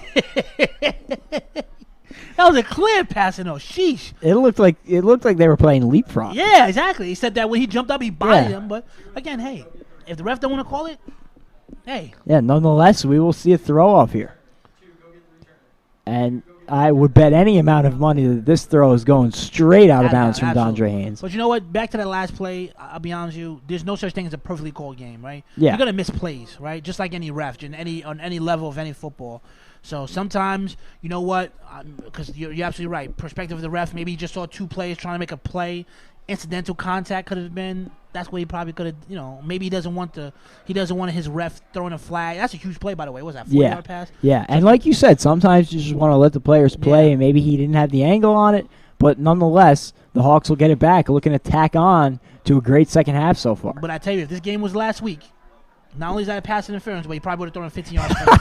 Telling you, there's goal line right now, putting it in for 6. And while we have a moment, want to thank 19 No More, calling for the new sports normal to not include the number 19 on jerseys as a tribute to those who have passed because of COVID-19, while also honoring those who have fought the virus on the front lines. The A7FL has recently announced that the league will no longer issue the number 19 to future players. Getting behind this initiative. If you want to, you can check out their website at www.19nomore.com. You can check out their message and also let your voice be heard through some petitions. So check that out if you want to find out more about that. But a nice initiative from the A7FL here. Yeah, the A7FL supporting the COVID-19 cause. As Corey Price here is on a jet sweep over there to my man Sweetness, who's been quiet. Sweetness! Oh, what a hit! Woo. Sheesh! Man, oh man, what a hit by Samaj Jenkins. I don't care what Sweetness does. I don't care if Sweetness waves his hand and says he didn't feel that one. There's no way he didn't feel that. And I was going to say, you have to imagine we're going to get another look at that one. 11 Sports is so cold-blooded. Put in another replay. Sheesh! Bow! Woo. What a hit! Another one. Look, 11 Sports, so cold-blooded. Another one. Here it comes again. Wait. Watch it. Boom. Bow! Cold-blooded. Sweetness going to be feeling that one. Tell you guys, I love 11 Sports. If you get hit or a great play, they're going to replay it 1,000 times. What a play. So Liberty, you got to give him credit, though, takes the hit and gets the first down. He got the first down. That was by default, though. That was like, he probably got hit into the first down. That's what I would do. If I got hit, that's like when you trip, you fall, you try to get up. Hey, man, I did that on purpose. Hey, man, come on. Back in live action, my man CP3 got to make play. Another quick screen over here to my man Sweetness. Sweetness with the cutback. Oh, what a tackle. Sheesh. And you got to say, Liberty has been very quiet so far. Very quiet because they've watched. So the Renegades is watch the games, just like the fans watch the games. Everybody knows. Everybody's looking for him now. Exactly. Everybody knows they watch the games. The games can be replayed. You can watch games 1,000 times. Read the article from last year. He's supposed to be our Saquon Barkley. Exactly. They're gassing it up. They made, he really Saquon Barkley? Watch this. So they focus, so they watch it on CP3. Put the target on your back a little bit. So now, guess what? Now they're like, who's going to beat us? We'll lose it. We don't care if we lose this game. As long as CP3 and make the quarterback. Make somebody else beat you. Exactly. Let him beat us. Let someone else beat us.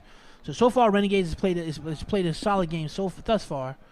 As CP3 now is in a shotgun set with a zero backfield. Motion inside CP3. CP3 deep ball. Ooh. Balls up. Whoa! He's too little. He's too little, my man. Sweetness. He's not the sweet one. Unfortunately, this might be coming back. False start? Wow. Eli, boo. Wow. Oh, Liberty is not happy about that one. Oh, man. He lost 2 players. He got a 2-for-1 action on that one. That was, I believe you call it, the sweet one. The sweet one. He did the 2-for-1. Just after I had been talking about how quiet of a day he was having, too. What a pad. That 2-for-1, man, that's like a buffet at the casino. You got that 2-for-1 special. And now not only is the touchdown called back, but it's a 5-yard penalty. Oh, man. What a pass. That hurts. Catch.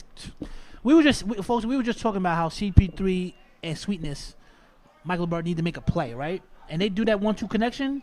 I'm telling you, somebody's got the radio on down on that sideline. Yeah, they got piping the feed in. They got the Bluetooth. Yeah. Right. Listening. They say, what did Jack say? Okay, let's go ahead right now. Yeah, they right. Now, look.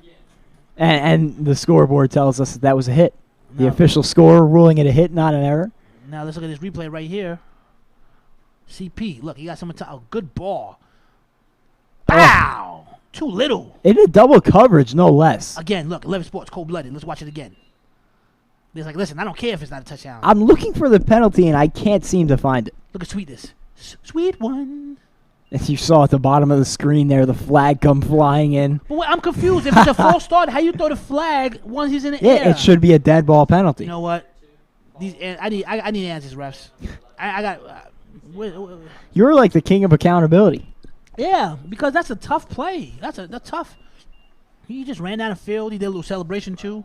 And so now it's going to be 2nd and 20 for the Hawks here, and CP3's got some work cut out for him. CP3 Calio.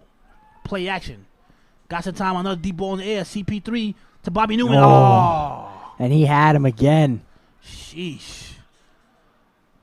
Bobby Newman just needs a little bit more speed. All things considered, that's a pretty good throw under pressure from CP3. Yeah, but he match protect as well. So he also had he had 5 blocking. 3.5 minutes to go here in the third quarter. 3rd and 20. That's a backbreaker. That is a backbreaker. While we have a moment here, I want to give a shout out to our sponsor, Salus. Salus bringing back sports, the solution.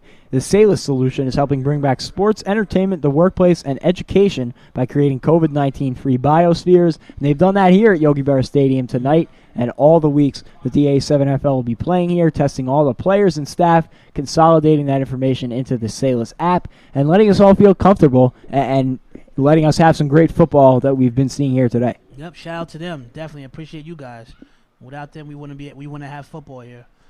Back to live action. Corey Price, Elizabeth, New Jersey. 3rd and a mile for Corey Price. Gotta make a play. Pump fake over here. CP3 Calio. None of that. Smothered by that defensive line. They knew. See, that's the thing. So they're taking away all the stuff, all the plays that CP3 did last week. They're taking away. They're not letting him beat him with his legs. So now I think the Hawks with the lead, maybe 4th and 20. You got to throw that one away. And so now we're going to have a 4th down, and you have to imagine 4th and 20 they're going to be throwing off here. And it looks like they will. You can also assume that this one's going to go out of bounds. Bobby Newman on the throw off for the Hawks. And so we are going to take a quick break here at the A7FL 2020, the tournament. Don't go anywhere. A great rest of this football game to go.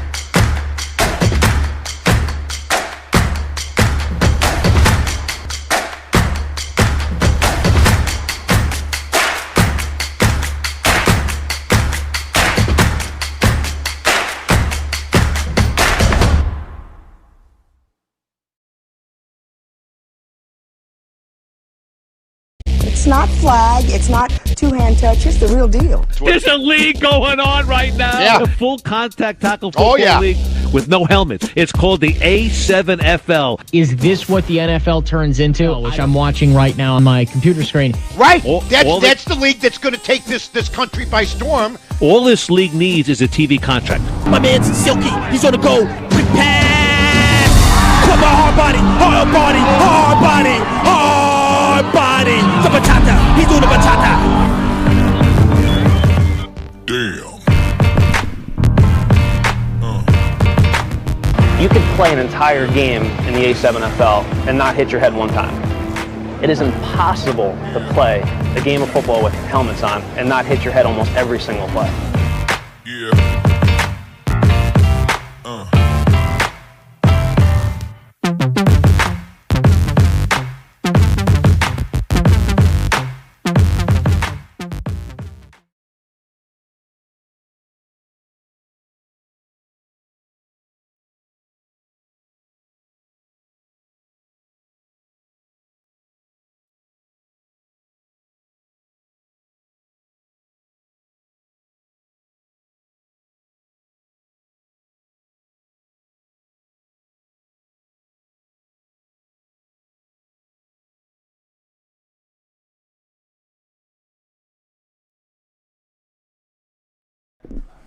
We are back here at the A7FL 2020 Back in Motion, the tournament presented by Salus.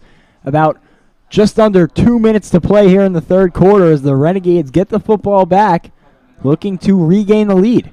Corey Hammond looking to make a play here. Again, if you're just joining us, Jack Bartek alongside L.J. Smith. Hammond, another deep ball. Sheesh, he got him. Got his man. Hammond, you're not catching that. That's a touchdown. No way. Oh, wow. Oh, Great man. effort by Mike Liberti to chase him down, but a huge gain there for the Renegades. I didn't realize Sweetness was out there because if Sweetness out there, that's a touchdown. The sweet one. The sweet one. You got the touch with that I don't have as we check out the replay here. My son does it perfectly. I get it from him.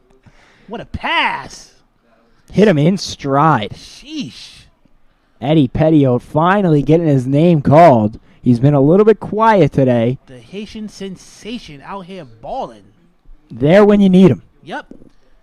And that was a huge gain for the Renegades, and it puts him down inside the 10-yard line. I'm telling you, Corey Hammond loves that. He throws a sweet deep ball. He loves to air it out. So if you're a DB and you don't like covering deep passes, you are in trouble. And just as we were calling out Hammond on that second half play, he goes and does that. Man, he needs that because I was about to start booing and everything. I was about to do a little boo. You know what I'm saying? Clock counting down under a minute now. Hammond looking to close out the quarter well. Gerard's back. He got some time. Looking for the big boy. What a Oh, almost intercepted. Sheesh. That was a very, very risky pass there. You do not want to throw an interception right now. Adam Robbs in coverage. Check out a second look at it. Ooh. And that's a really nice job by, I believe that was Pettiot. Look at Big Angry with the pressure. No, I'm sorry. It wasn't Pettiot. That was Ron Brown almost playing defense on that play to knock the ball away from Robbs. Whew. A huge break for the Renegades right there. Very huge indeed. So let me tell you something. If they don't score in this possession, Liberty saved the touchdown. Yeah, and not only would it hurt the Renegades, but it would help the Hawks with confidence. And with that, that brings us to the end of the third quarter. So a great football game here. The Hawks lead at 20-19. Don't go anywhere. The fourth quarter of action coming up here at the A7FL 2020 The Tournament.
We are back here at the A7FL 2020 Back in Motion, the tournament presented by Salus. If you're just joining us, I'm Jack Bartek alongside LJ Smith at the beautiful Yogi Berra Stadium in Montclair, New Jersey.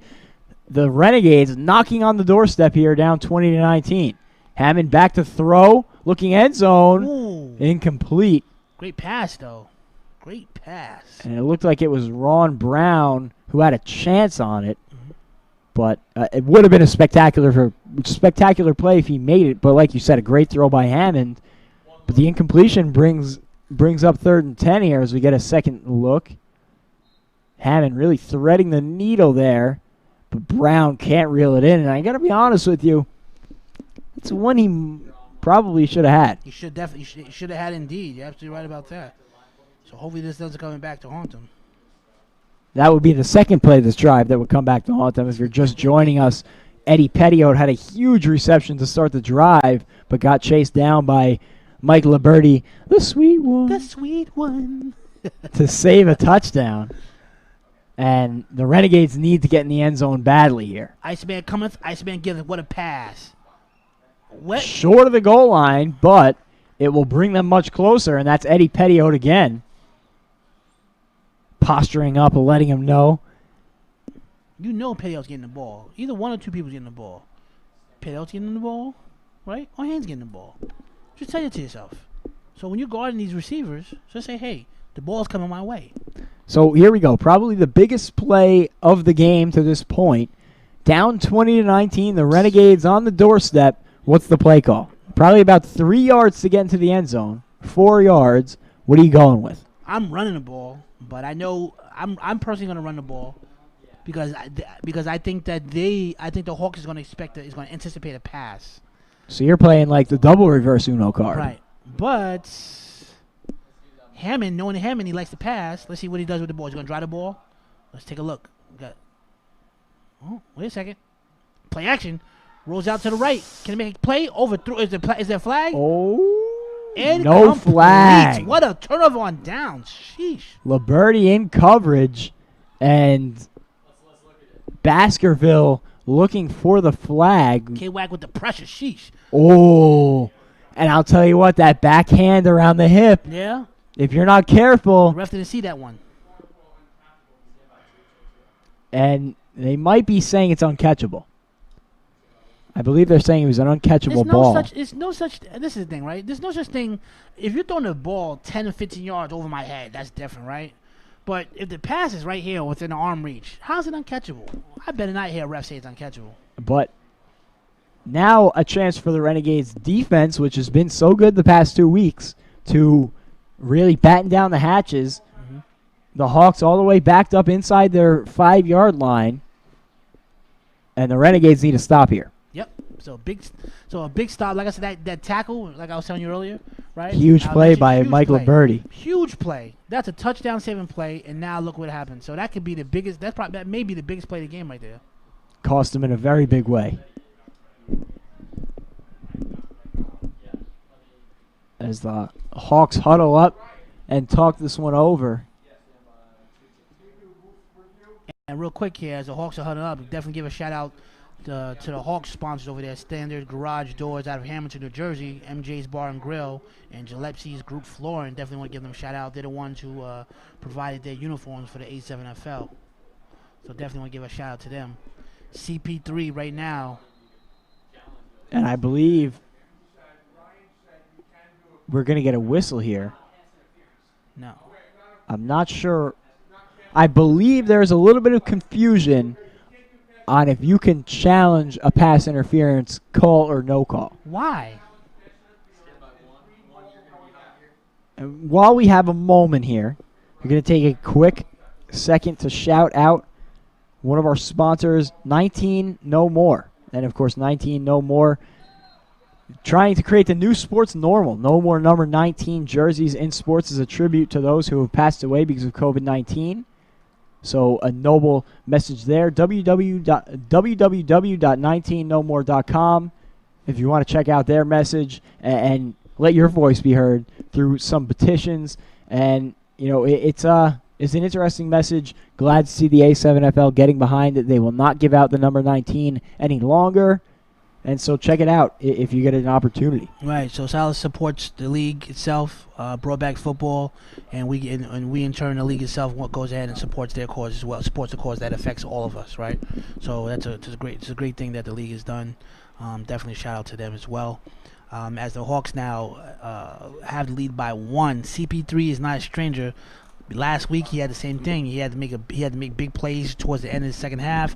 1 point lead, 12 minutes left in the ball game. The game-winning touchdown in overtime. Right. So this is why I always tell these are the time to try men's souls. Let's see what CP3 does here. Separate the men from the boys. Exactly, men from the boys. Sweetness in the backfield. Play action. CP3 with the pump fake. CP3 looking for that deep ball. Oh, he got the move. Oh, what a catch! Did the ref go give him that one? No, he says he's out of bounds. Wow, man. There's been a lot of plays that's been incomplete or out of bounds, and the ref is like, no, sir. And we're going to take a look at it and see for ourselves. What, 1? No, that foot was on the line. Yeah. And you know what? You got to have that ball. It's a tough catch, but you have to have it. You gotta know where that field position is, where that out of bounds is. A nice effort by Khalil Green, but alas, 3rd and 9 coming up for the Hawks on a big one. You know what I love? I love when the DBs get burned, right? And the guy goes out of bounds, and he's like, first thing he's doing is, he's out of bounds, out of bounds.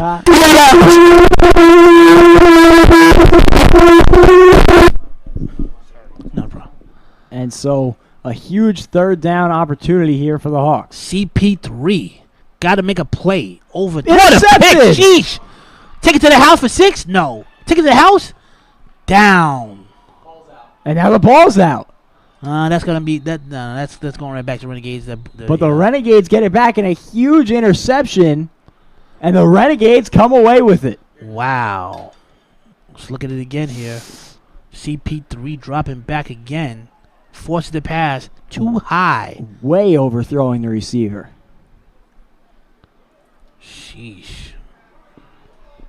And he had a man right in the middle of the field, I believe. That's Khalil Green. And then the big interception. The ball came loose at the end, but the Renegades came away with the loose football.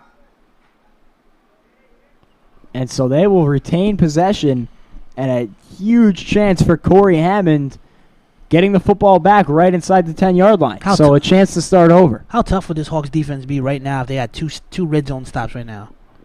How tough. To save the game. Save the game. But me knowing Corey Hammond, Haynes, that tight end lineup over there. Yeah, play action's coming soon. Oh, toss over here to the right. Great blocking. None of that. Going nowhere. That defensive front been so good for the Hawks all day. I'll be honest with you. Right now, if they ask me, I feel confident on the stop right now by the Hawks defense. Only thing I'm questionable is their secondary. But if you're trying to run the ball to score, that's not happening. Big Angry and them boys down there, K-Wack, nah, not happening. Let's take a look here. That replay here. Bow! Woo. None of that. A swarm of black jerseys. If there was volume down there, you would hear one of them saying, none of that. Now Hammond going to need to make something happen here. 2nd and about 5 yards to get into the end zone. We're waiting for that play action because that run is going to set it up. Corey Hammond is the king of the play action. Here it comes. Play action. Oh, toss over here to the left. Big Angry. Oh, missed the tackle. And he's in. Touchdown. Touchdown. Wow. Big Angry couldn't get there. And that is a touchdown. Big Angry lined up the punishing hit, and he just couldn't put it on him. That's the only one thing about Big Angry. He doesn't have that speed. Oh, man. Let's look at this again here. Big Angry was there. Just couldn't get there. And so a huge touchdown there for the Renegades as we take one more look at it. That is Ibrahim Elbanya getting in. The Renegades take a 25-20 lead. We're going to take a... Okay, so we're going to see the 2-point conversion here. This is huge right by here. the Renegades. So this could be a make or break right now because, again, keep in mind, folks, there's no kicking involved. So if they score right now on a conversion, they'll be able to touch down in possession. Corey Hammond, Iceman, balls throwing it up. Incomplete. Good great defense. Coverage on that one. Great. That's some great coverage over there, my man Adam Robbs. the former college baseball player. And that is going to bring us to a quick break. So a big touchdown by the Renegades puts them up 25-20, but still 9 minutes and 45 seconds for CP3 and that Hawks offense. Don't go anywhere. You'll miss a good one.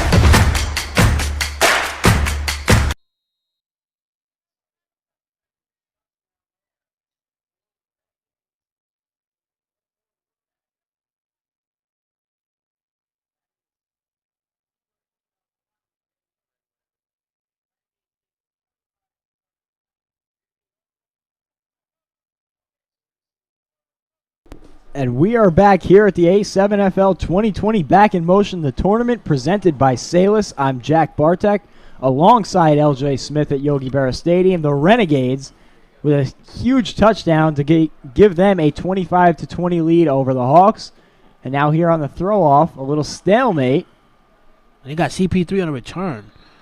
Great coverage there by the Renegades, and a dangerous decision to put CP3 out there. Who made that decision? Who made that call? I would not be risking my quarterback's safety out there on the throw-off. Would you put Lamar Jackson on a punt return? I don't matter. It doesn't matter if he has speed or not. Even if we're playing a video game, I'm not putting him on a punt. That's one injury. Especially who is your backup quarterback on this roster? Nobody knows. So now 9 minutes and 45 seconds to play here. CP3, maybe some magic left in his pocket, but he's going to have to pull a rabbit out of the hat here. Trailing by 5. And we'll see what this offense has to offer. So now, CP3 was in the same situation last week, right? Down. They seemed like they were defeated, right? But now, again, like I said, hopefully he has a short memory because he threw that pick just now. Let's see if he can make a play. Loaded backfield for the Hawks here.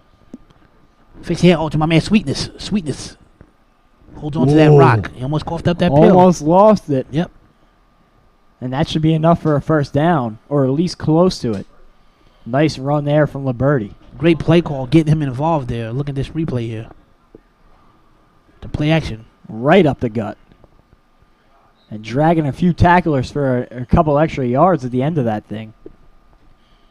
So first down there for the Hawks. Again, 9 minutes to play. And if you're just joining us, don't go anywhere. After this one at 9:30, we're going to have Paterson U and BIC, two powerhouses in this league, facing off to determine the playoff seeding. Of course, the playoff rounds will start next week. Sweetness again. Oh, good tackle there. That's a nice play defensively. It looks like that was number 5, Samas Jenkins, on the stop. Grabbing him by the shoestrings. So they want to call that play back-to-back. They said, listen, we're going to run it again. I want to make sure you guys are respecting this inside zone. Fool me once, shame on you. Fool me twice, shame on me, correct? Shame on me, that's correct. Clock running down under 8.5 minutes here in this fourth quarter. The Hawks don't seem to be in any rush, but they're going to need to get moving. They don't have no sense of urgency. And the problem with that is if you don't score on this drive, wait a second. know Corey Hammond can run that clock down. They got Khalil at quarterback here. Khalil with the QB keeper. Can't get there. Khalil, shake it big, jump it up, boot it. No. DeAndre Haynes said, I missed you once, but I'm not missing you a second time. So they did that real quick there. Sub CP3 out, Khalil at quarterback. But again, if you're just the average football player, again, you don't have to be LJ Smith to know this. If you see Khalil there, my man, his name is Mama Stacks, and he's running kickoff return. Yeah, probably a run. It's probably a run. Why is he a quarterback? Right. Doesn't take a perfect IQ to know that, right? And that brings him to third down and about 5 from the 25-yard line. So it just seems like big play after big play in this game, but another one right here. Let me tell you something. I'm looking at the fans, for the Hawk fans. If you believe in the Hawks, like if you really believe, There's no way CP3 is not going to convert this. No way. He has to make a play. Need to see the clutch gene here from CP3. Had it last week, right? He was super clutch last week, so no reason why, if you have the clutch gene, it should not turn off. It should be on right now. CP3, Calio, make a play. Another inside hand to Sweetness. Sweetness with the shaky. Oh, the cutback. Shake, having fun. Stiff arm. Sweet one. Woo! And we got a flag coming in on the other side of the field. Let's see now. He's celebrating. The last time he celebrated, they called it back. We'll see what the flag is. But a nice run there by Liberty. Look how cool and calm and collective he is. Showing the power. A little bit of a stiff arm and then takes a big hit at the end. Coming from Jonathan English. Let's see what the ref calls here. And the ref is... It doesn't look like the ball's coming back. Oh, so it looks like that the flag is on the Renegades. It must have been. And so now, inside the 5-yard line, and the Hawks are in the driver's seat here, looking to answer back. Again, folks, I told you guys, CP3, got to be... just got to know this stuff. It's no way. And it's 6 minutes left in the ball game. They're down 5 to the Renegades. You got to make a play. Gots to. 6:44 remaining. First and goal inside the 5-yard line. Corey Price looking to pull out the clutch gene here. Yep, the comeback king. And that's some backfields with Price, Khalil Green, and Mike Liberty. CP3 got to make a play. Another inside zone on its way. Oh, of course, give my man Sweetness. He's the sweet one. Is he in? He is! Touchdown, Hawks! I told you, folks, he is the sweet one. That is a touchdown. New Jersey Hawks. Liberty finally getting his name on the board. Did you see John Newman? He was trying to get a high five, and they just left him out there. That was cold-blooded, man. Look at Sweetness right here. Good nice blocking. Simple, right up the gut. What a block. 77. And they were fired up after this one. Look how big that hole is. And watch the reaction from that offensive line. Pumped up. It's a touchdown. And so the Hawks back on top 26-25.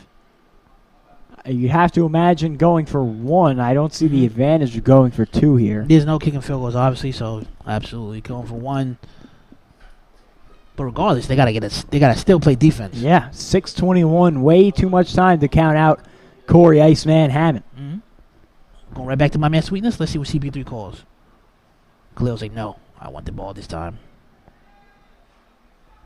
Play action. CP3 Calio. That's a knuckleball. Why is he he's forcing a lot of passes to Bobby Newman. Yeah. And that was great defense there by the Renegades, getting in the backfield, making him uncomfortable, and giving their offense a chance now. Yeah, that's what I'm trying. I'm trying to understand. Like, why do you got playmakers out there, right? Why do you keep forcing it to Bobby Newman? Why would you? It doesn't make much sense to me. Khalil's in there. You got Khalil, you got Liberty, and you got CP3. That's really the 3 guys I would want touching the ball here. This is a real question here. Like, come on, that's a big possession. Nonetheless, though, they got the lead, right? So now they got the 1-point lead here.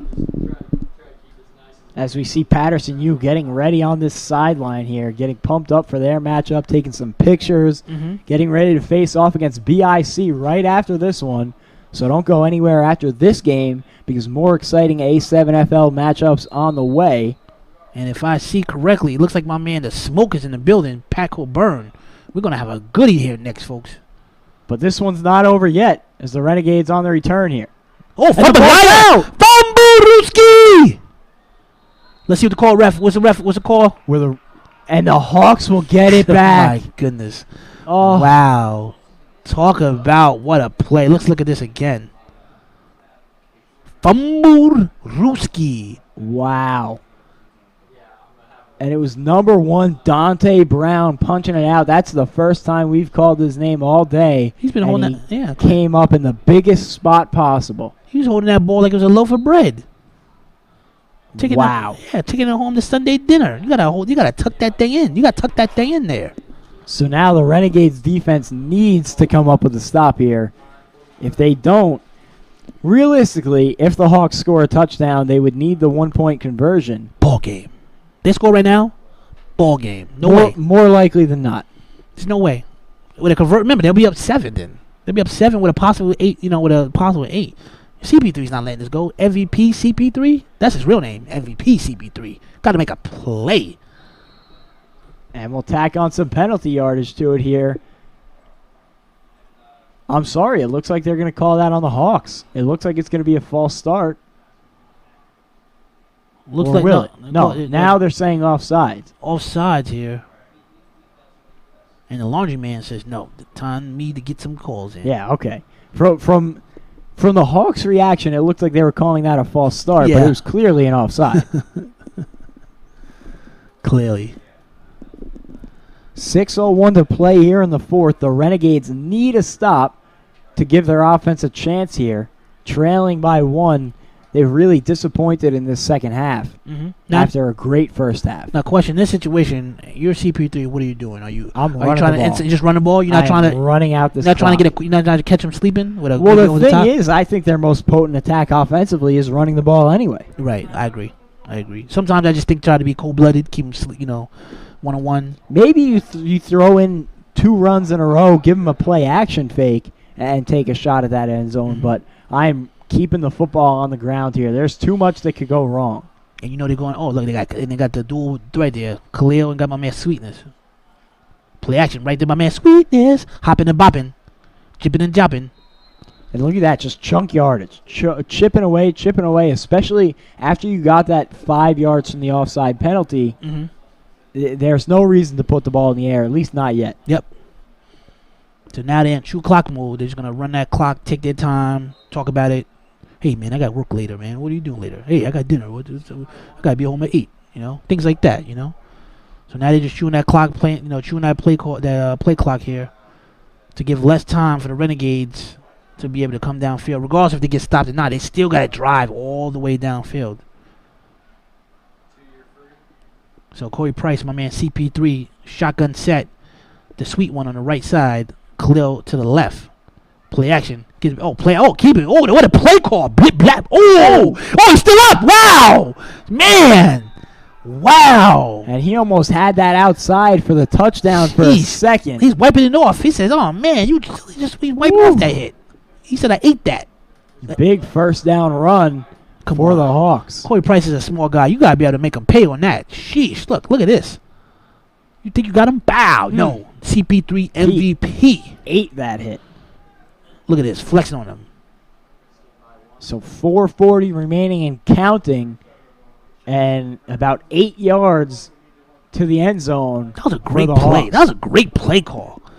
I'll be honest, I thought he was going to get it. I thought what's name was going to get it. I thought Sweetness was going to get that. And that's the thing with that backfield, that 3-headed monster in the backfield, it keeps the defense guessing. This one really coming right down to the wire.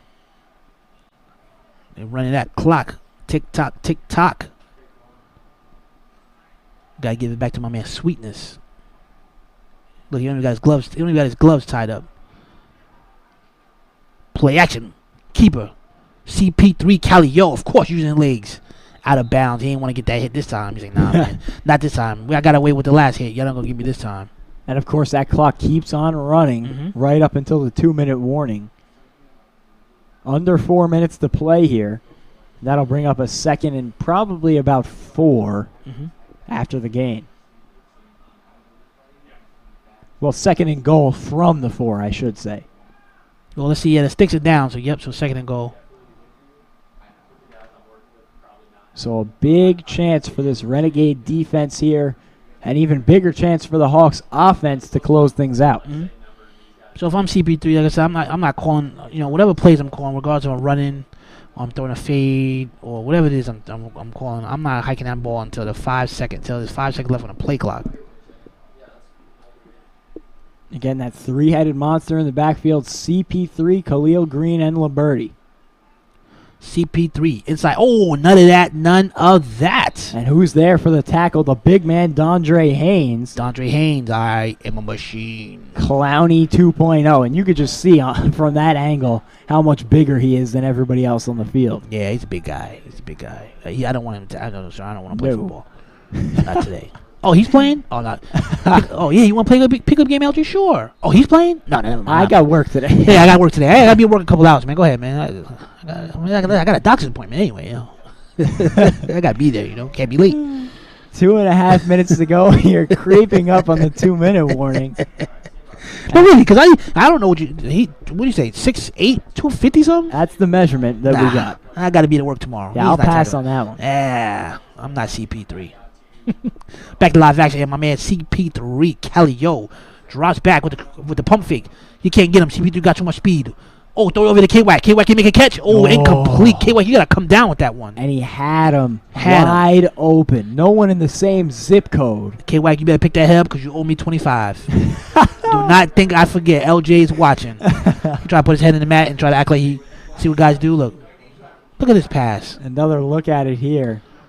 And CP3, I thought he might have been able to run with it, but with that replay, we're going to take a quick break here at the 2-minute warning. Lots of action left here in these last 2 minutes, so stay tuned.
We are back here at the A7FL 2020 Back in Motion, the tournament presented by Salus. I'm Jack Bartek alongside LJ Smith at Yogi Berra Stadium.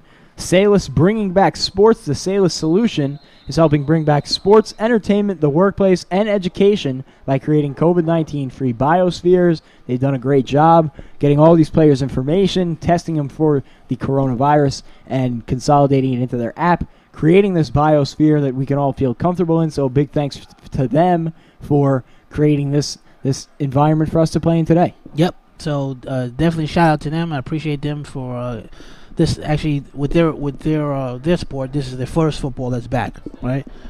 Post COVID-19. So definitely want to appreciate them for everything they've done. And now we have a lot of football left here. A lot of football. 2 minutes left because it could be a lifetime, you know. Just under the 2-minute warning, and this is the play of the game right here. 4th down. If the Hawks punch it in, it's not over yet, but it would greatly increase the steepness of the mountain. Yep. For that Renegades offense and Corey Hammond. CP3, folks. So we'll see if the Renegades defense can give their team some life here. He's been here before. It looks like it's going to be CP3 in the backfield. Do you know him personally? He's won a championship with that arm. BIC knows him personally.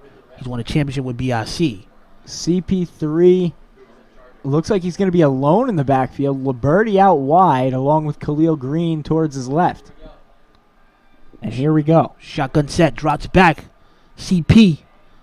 Whoa, what a pass! What I tell you, folks. Going to my man Khalil.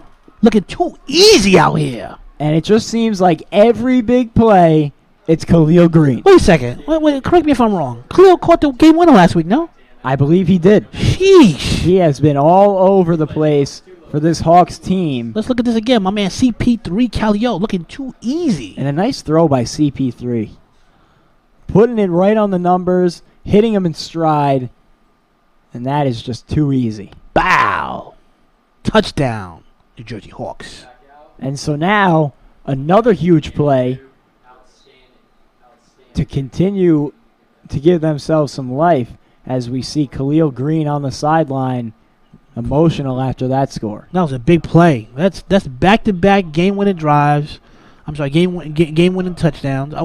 Still time left, right? So I don't want to. The thing is, going for this 1-point conversion, if they don't get it, it's only a 7-point game. Right. If they get it, this is a ball game. Yeah. They get this ball game. I don't care how many timeouts you got. I don't care. This ball game. So this is huge right here. Corey Price, Liberty to his left. And we'll get a flag on the play. Now, once you've chosen to go for 1, you can't change it. Right. So this will be going for 1 no matter what. And it's going to be offside on the defense. And so that'll be half the distance to the goal. Mm-hmm. And it'll make it even easier for this Hawks team. And the Renegades just seem to keep shooting themselves in their own foot. Now, let's see if they made some adjustments here. They're going to call the same play with half the distance to the goal here. CP3 with sweetness in the backfield. He is the sweet one. CP3 tries to fake it sweep to the left. Oh, what a pass. Got to make a catch. What a catch. What a catch, my man. K-Wack. Bow. What a play call. They had that whole Renegades defense moving left. Mm-hmm. Get K-Wack wide open in that right corner of the end zone. You gotta respect CP3's legs. He ran to the. He just took a little jab to the left. Their whole defensive line shifted because they're so scared of his legs. And K-Wack comes with that little post over there, that little fade to the right. Conversion's good. And so now an 8-point game, and the odds couldn't really be stacked higher against the Renegades right now.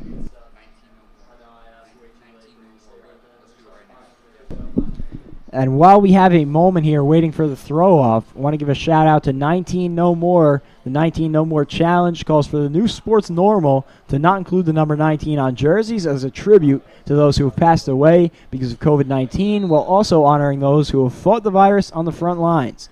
The A7FL recently announced the league will no longer issue the number 19, a great initiative as we see the throw-off here. Oh, Petio. Petio taken down. So if you want to find out more about the 19 No More Challenge, you can go to their website at www.19nomore.com. You can check out their message as well as be a voice, sign some petitions, and check that out. So a nice initiative. Glad to see the A7FL involved in that. And back to the action. Back to the action indeed. So now the Renegades down 8. This is what's the analogy you gave earlier about the mountain? The mountain is steep right now. I was just about to say the deck is stacked against Corey Hammond. The deck is stacked, right. 1:44 to play.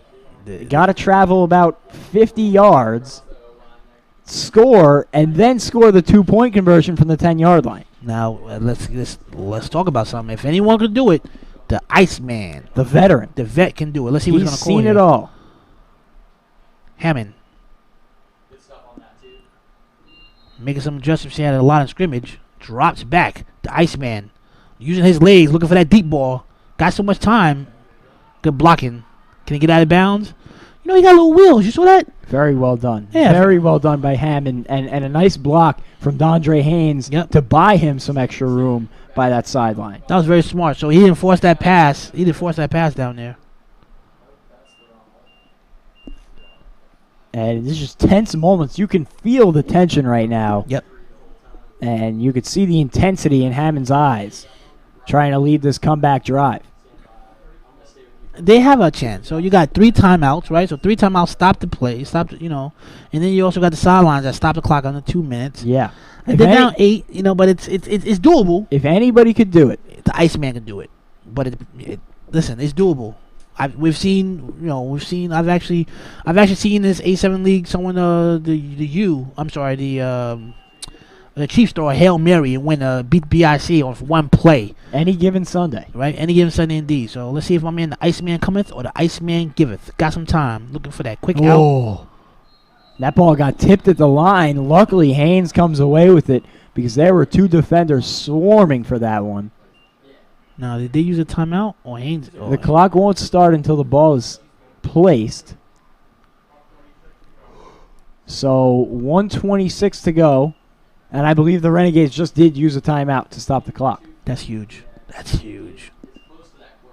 So I believe we're going to have a second, and we're waiting for the official spot. It looks like it should be somewhere close to 2nd and 10. Not much of a gain at all. Right around the 35-yard line. So there could be worse conditions. I'll say that much. My question is, why is CP3 on defense right there? That's a great question.